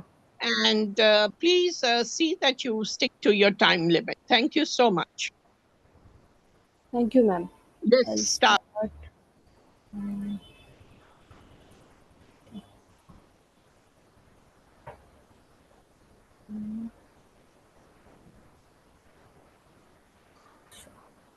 Is my screen visible? Yes, it is. Okay. So, hello everyone. I'm Ayushi Das. Today I'm presenting my topic, Understanding Healthy Aging in India, a Ayushi, multivariate please. approach. Ayushi, please. 1 minute. Yes. Please go Yes, into sir. presentation mode. Slideshow. I think this is in slideshow mode. We can't see the full screen.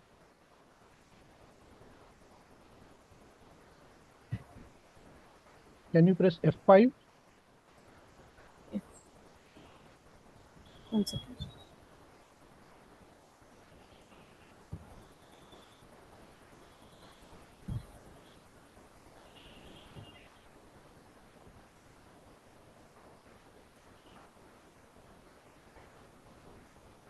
Ayushi, any problem? Is my screen visible now? Yes, Yes, it is it is. visible. Yeah. Now it is fine? Yes, that's great. Please go ahead. So, so my topic is understanding healthy aging in India, a multivariate regression tree approach. So, what comes to your mind when you hear the word healthy aging? Is it living a longer life? Is it disease-free life, active and independent life, or being physically or mentally fit? Well, according to the WHO, the World Health Organization, healthy aging is more than just absence of disease, but it is also the maintenance of physical, cognitive, and functional capacities and active engagement in life. So, WHO launched the Decade of Healthy Aging in 2020 to address the population aging issues. And this initiative aims to promote practices that support autonomy, productivity, and overall quality among the older adults. Coming to the literature, so the concept of aging, healthy aging, and productive aging, these have emerged throughout the years. Started from 1950, the ego integrity versus despair by Eric Erikson. Then in 1961, disengagement theory, which was a negative theory that focuses on the older adults prepared for their death uh, while they age. Then in 1960s, productive aging concept was emerged by Gerontological Society of America. Then a cultural aspect of healthy aging, good old age was poised. Then successful aging. Then active aging by WHO was coined in 2002. Then healthy aging. Then resilient aging in 2014. And lastly, we have our healthy aging concept by WHO in 2015. So, which uh, sorry. So the healthy aging concept in 2015 by WHO expanded healthy aging to include mental, cognitive, and social dimension for overall well-being. This concept was further broadened in the WHO Decade of Healthy Aging in 2019. Coming to the rationale, there are plenty of previous literature that have calculated quantitative measure of healthy aging and compared it across nationally. And it classified healthy aging across factors into physical, emotional, mental, social, and economic domains. So, what our study contributes to the literature is by identifying the combination of factors that determine healthy aging outcomes. So the first objective is to elucidate the multifaceted nature of healthy aging by investigating the interplay of various independent factors, including demographic, socioeconomic, and behavioral. By comprehensively examining these factors, we want to understand their relative contributions to different dimensions of healthy aging that includes five aspects, that is physical, functional, mental, cognitive, and social aspects. Secondly, our study further intends to identify the specific effect of each factor on these dimensions to examine how it changes across different age groups. So we have utilized the longitudinal study of aging in India, wave 1 dataset, which was collected in 2017 and 18. For our study, we have imposed a minimum age criteria of 45 years and above. Excluding missing values, we have a total of 59,073 individuals. These are the independent variables that were included in the study. Since healthy aging includes the multidimensional factors which contribute to overall physical and mental well-being of older adults, to thoroughly examine this intricate process, we have considered these 19 independent features. which can be broadly classified as demographic, socioeconomic, and health and behavioral factors. So these are the variables and their categories. For the dependent variables, we have constructed 5 indices, which includes physical, functional, cognitive, mental, and social index. And including all the 5 indices, we can say the a person is healthy aging. So the target variables includes these variables, like the index includes the 9 chronic diseases. Then functional health includes dressing, walking, bathing, these variables. This the activities of daily living variables. Then the mental health, cognitive, and social. For the analysis, we have utilized multivariate regression trees, which is a machine learning method and an extended version of regression tree. So the multivariate regression tree was constructed with all 5 indices as target variable. So how this regression tree works? Initially, we start with the whole sample. The whole sample is divided into training set and testing set. So to grow a tree, one has to start with the training set, and then the training set is partitioned across the independent variables to into non-overlapping samples. Then it is further separated, splits into different groups based on other independent categories, like this. So the model was employed using the classification and regression trees CART algorithm from scikit-learn library of Python.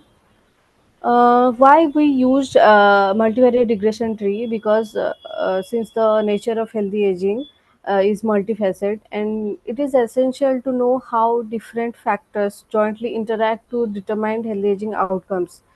While regression analysis is particularly good in estimating the marginal effect of an independent variable, it is less capable of capturing the interactions effect that involve multiple variables. So that is why we have chosen this approach. And these are the results. We can see that in 45 to 59 age groups, there are positive changes in each indices in the functional health, physical, mental, and social and cognition. And with the increase in age group, the indices are showing a uh, negative trend.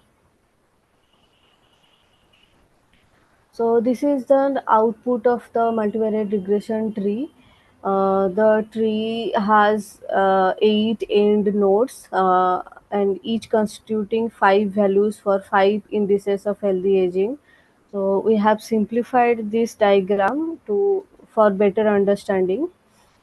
So this is a simplified diagram of that decision tree, and this diagram is for 45 to 59 age group. So this highlights the main branch is the education, and in the left side is the less than 5 years of individuals who have less than 5 years of education, and this side is 5 years or more. So on the left, those individuals who is less than 5 years of education and who live in a safe environment, who does not live in a safe environment, and who are not involved in household activity, they have mostly the indices have negative values only, except the social health index, which is positive. So involvement in household activities, mm, then leads to negative cognitive and social scores, with a slightly increase in the physical, functional, and mental health scores. So uh, on the right side, the cognitive scores and other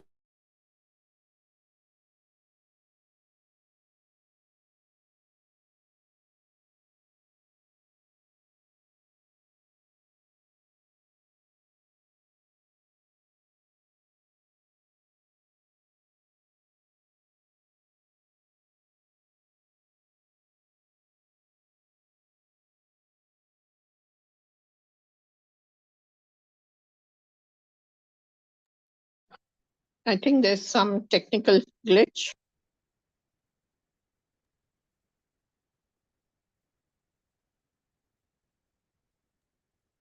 Ayushi, we can't hear you. Yeah, there is some, again, technical problem. Can you please rejoin?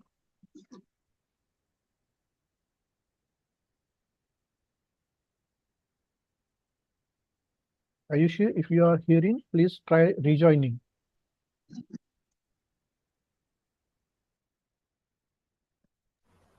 In contrast, uneducated males involved in household activities have negative scores. Sorry. Ayushi, can you hear me? Yes. You need to share your screen. My screen is shared. Okay. Please stop sharing and share again. We can't see it.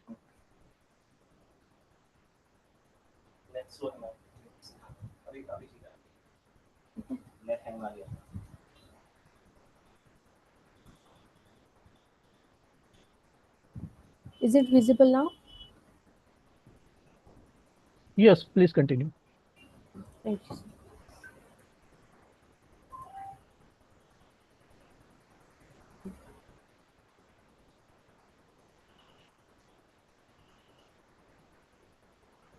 Yes. So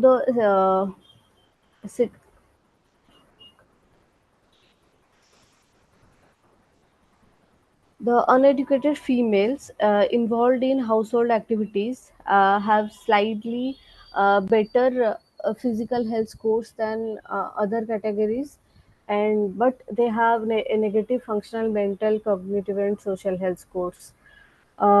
Those with 5 to 9 years of education involved in household activities have better. Sorry. Those who have involved in household activities and 5 to 9 years of education have better scores than their counterparts who are not involved in the activities. Then coming to the 75 years, the oldest age group, there are two new factors emerged in this age group, that is receiving pension, living arrangement, and involved in spiritual activity. So involvement in spiritual activities significantly increase the values of the indices, and who are not involved, their mental and physical health score are significantly lower. Uh, Similarly, receiving pension slightly improves the scores, while not receiving have a negative impact on their specifically their mental health. This is the graph of all age group. The two new factors emerge, that is marital status and involvement in physical activity, but they do not have any significant changes on the results. Coming to the discussion part, in all regression trees, education emerges as the predominant factors influencing all the indices of healthy aging. So higher education leads to better healthy aging. Then involvement in household activity has positive effect on physical and mental health, which is more evident in female older adults. So we can say that in order to stay physically and mentally active, doing household chores helps. Then living in safer environment does not necessarily guarantee better mental health. And in the older ages, that is 75 and above, involvement in spiritual activity, living with partner and children, receiving pension leads to positive scores, indicating the importance of mental peace and financial support. Concluding our paper. Yeah, please conclude in just a few seconds. Thank you. Okay, well, so in conclusion, our study sheds light on various factors influencing healthy aging among older adults in India. So, continued research and policy efforts in these areas are essential to addressing the evolving needs. And this is we have recently published this paper. Thank you for listening to me. Thank you. Thank you very much. As we said, we will take some comments towards the end of the session. And now we move on with the next presentation of Manoj Dakua. Is he there?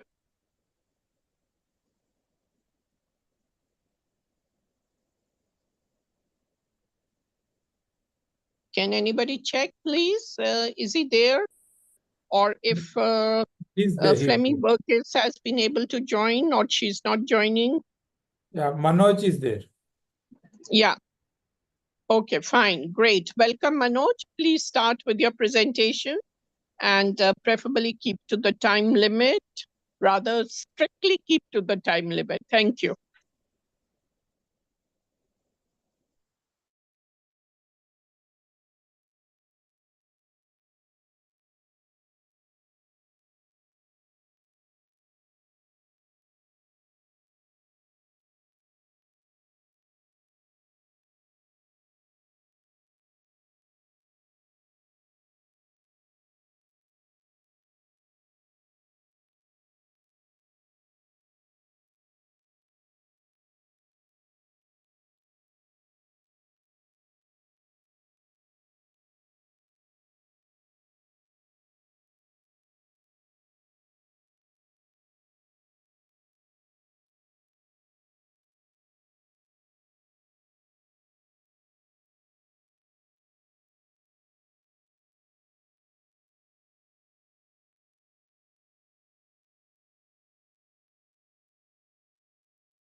We can't hear you.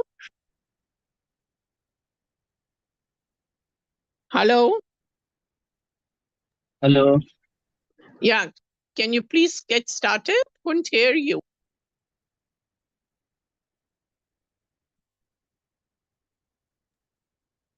Hello. Are you Hello, there? ma'am. Yeah. Am I audible? Yes, you are. And I can see your Okay. screen. Please get started. Okay, ma'am. Thank you. And keep to the time, please. Okay. Good afternoon, all of you. Today I will be discussing an important and often overlooked aspect of aging in India. That is, do social network in later life improve the mental well-being of left behind older parents? Evidence from India. So as a part of my research, I examine the experiences of older parents whose children have migrated, leaving them behind. So this phenomenon is growing as a more among the younger generations.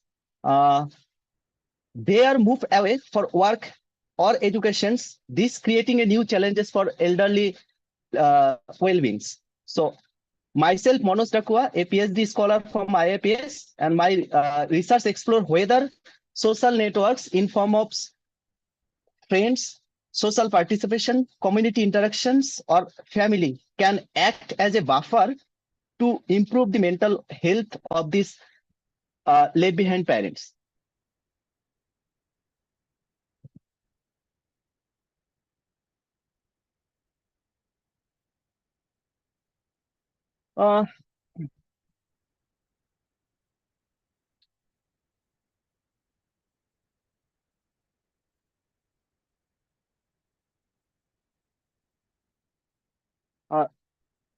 This will be my presentation's layout.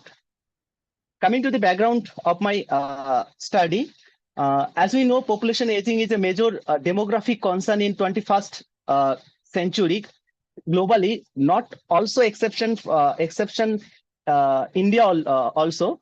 So lower fertility level, increasing life expectancy, these are the main causes of these aging populations. If we see the Indian scenario, in 1950, only 5.5% of the Indian population was aged 60 and above. But by 2011, this increased to 8.6%, and it's about 103 millions. projected for 2050, it will increase 20% around. Indicate a future rise with 20%. It's around 319 millions. On the other hand, TFR, which reflect the average number of children a woman has in her lifetime, has seen as a notable decline. In 2005-6, the TFR was 2.7, which was higher than the replacement level. By in 2019-21, it was dropped to 2, which was below replacement level. In globally, there is a increasing trend of internal and international migration, regional economic disparities in era of global urbanization and globalization. These are the main causes of this. And in developing countries, these migrants are mainly male, young, and singles. In Indian labor market has created a huge demand for urban workers. So that's impact on number of migrants also. In 2001, in India, there was 31% migrant, but in 2011, this raised to 38%. On the contrary, traditionally, family has played a significant role in providing elderly care, and most cherished living arrangement of these elderly with their families. So there was a living alone or spouse only living arrangement also increasing from 22% in 2011 to 27%.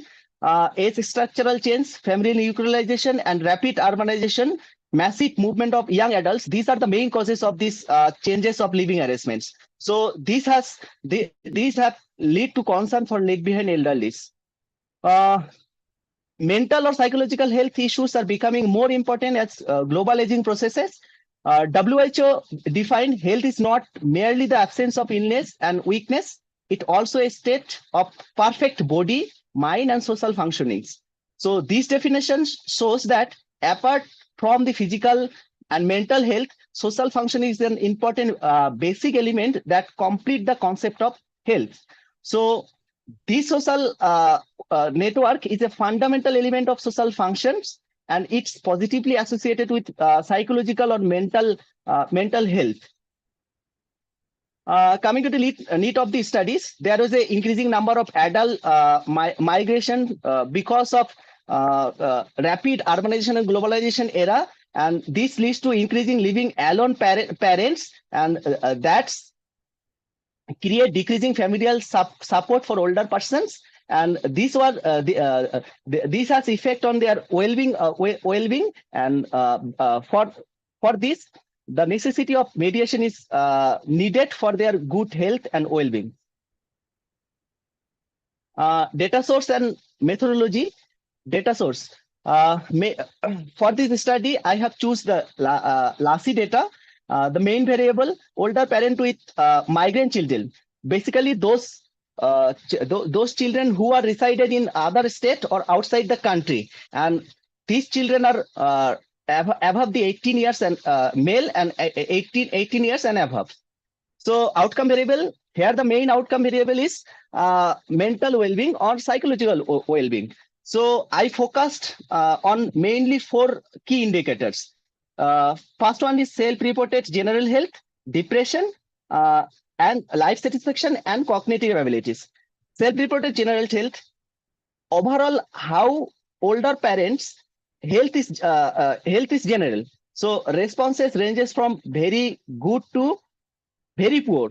For this analysis, I simplified this into a binary variable, grouping very good to fair as a good health and poor to very poor as a poor.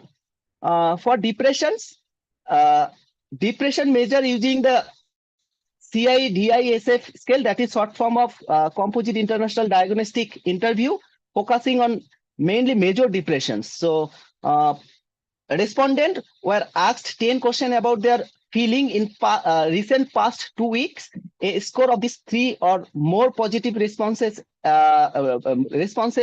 out of these 10 indicate major depressions. Life satisfaction, Lassie used 5 questions to assess life, to assess how elderly satisfied with his or her life.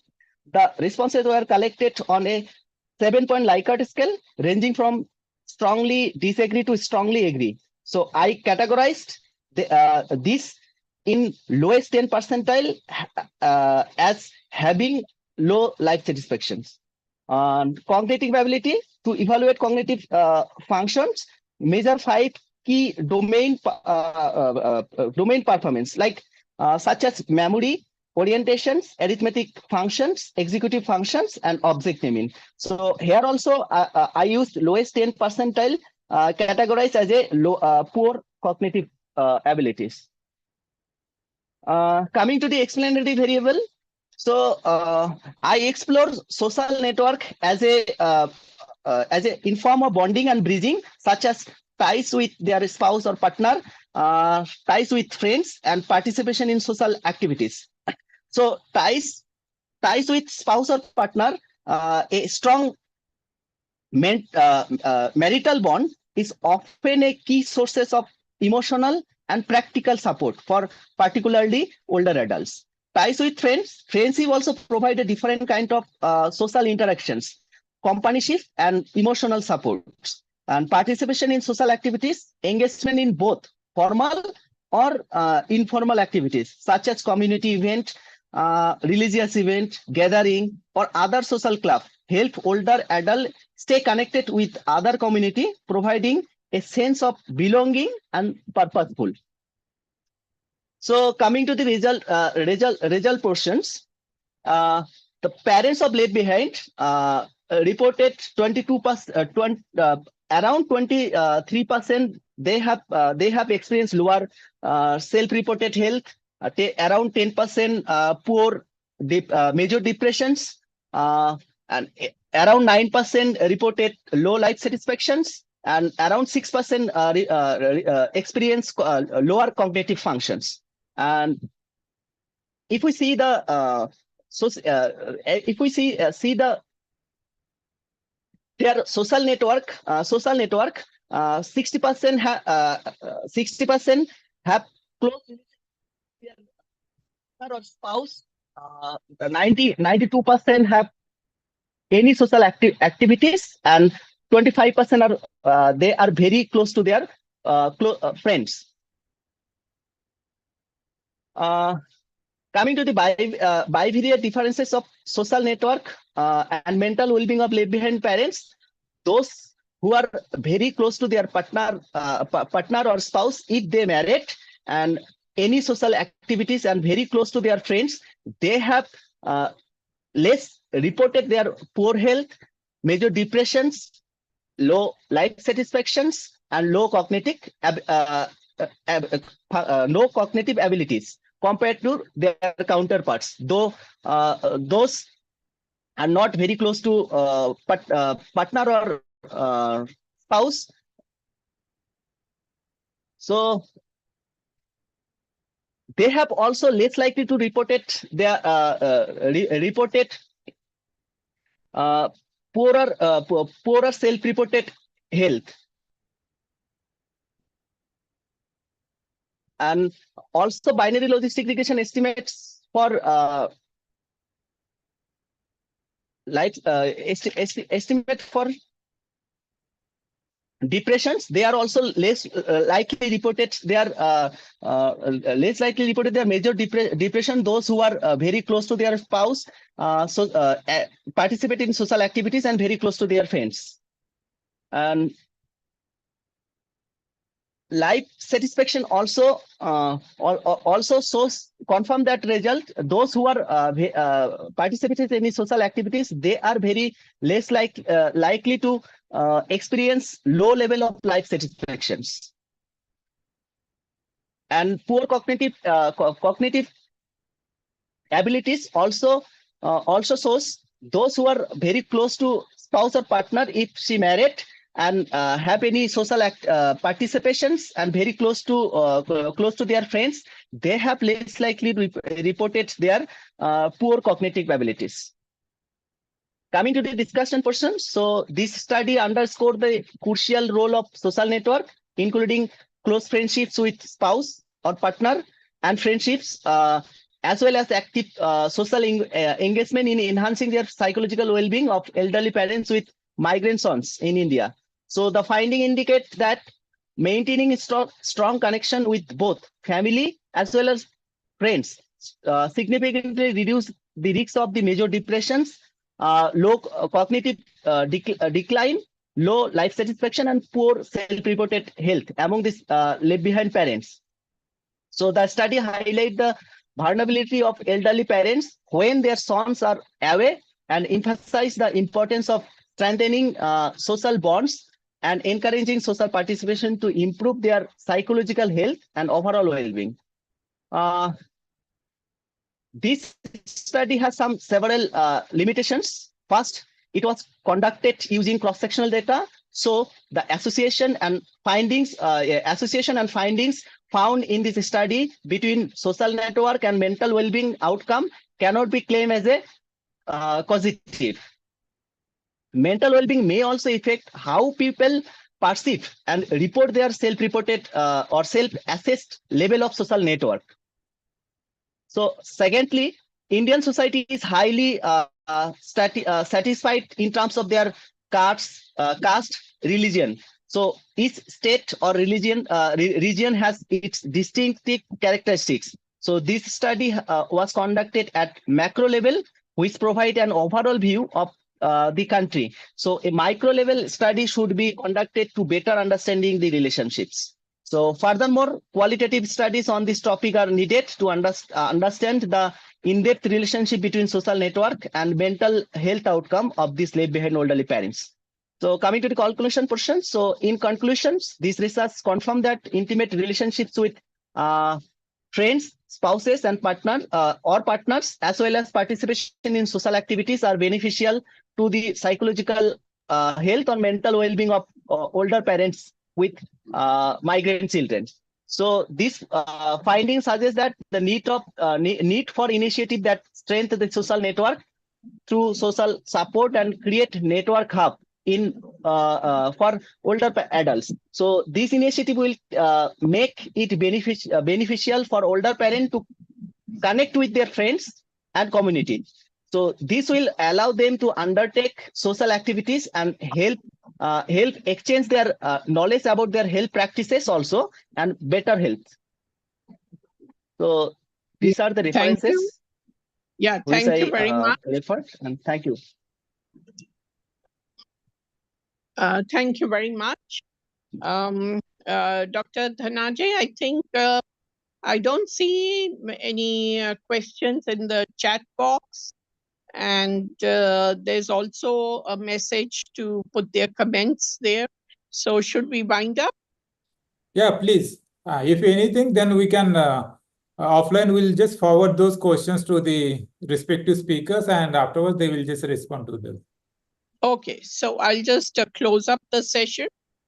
So I would like to state as we come to the end of this technical session that we had a very interesting and informative presentations. And each presentation has dealt with very important topics.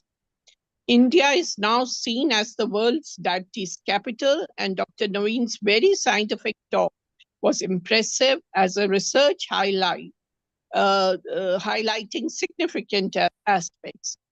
I also found Dr. Richa's focus on cognitive issues the need of the hour, as mental health is gaining rightful focus to which experts and people need to open their minds.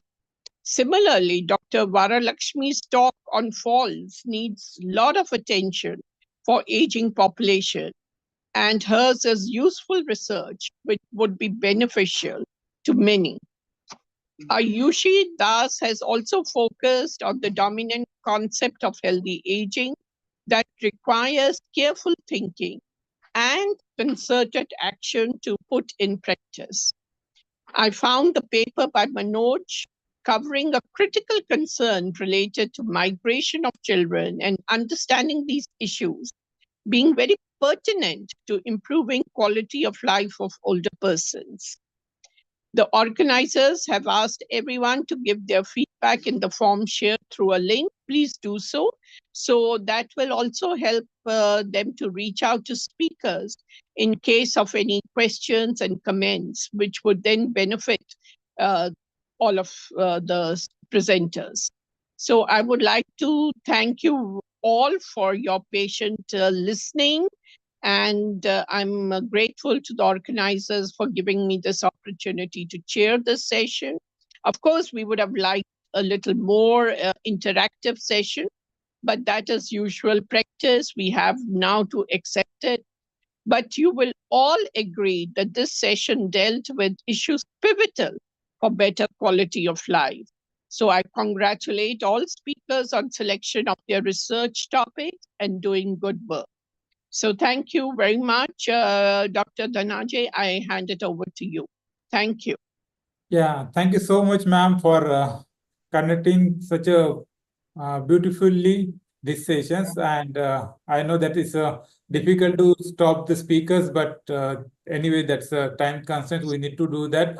But effectively, you have managed. And thank once again for agreeing to chair these sessions and conducting effectively. So I think we'll break here and we'll rejoin around 2 o'clock. So I think our sessions will be just open. We'll just switch off our videos and audios and we'll come back after lunch break.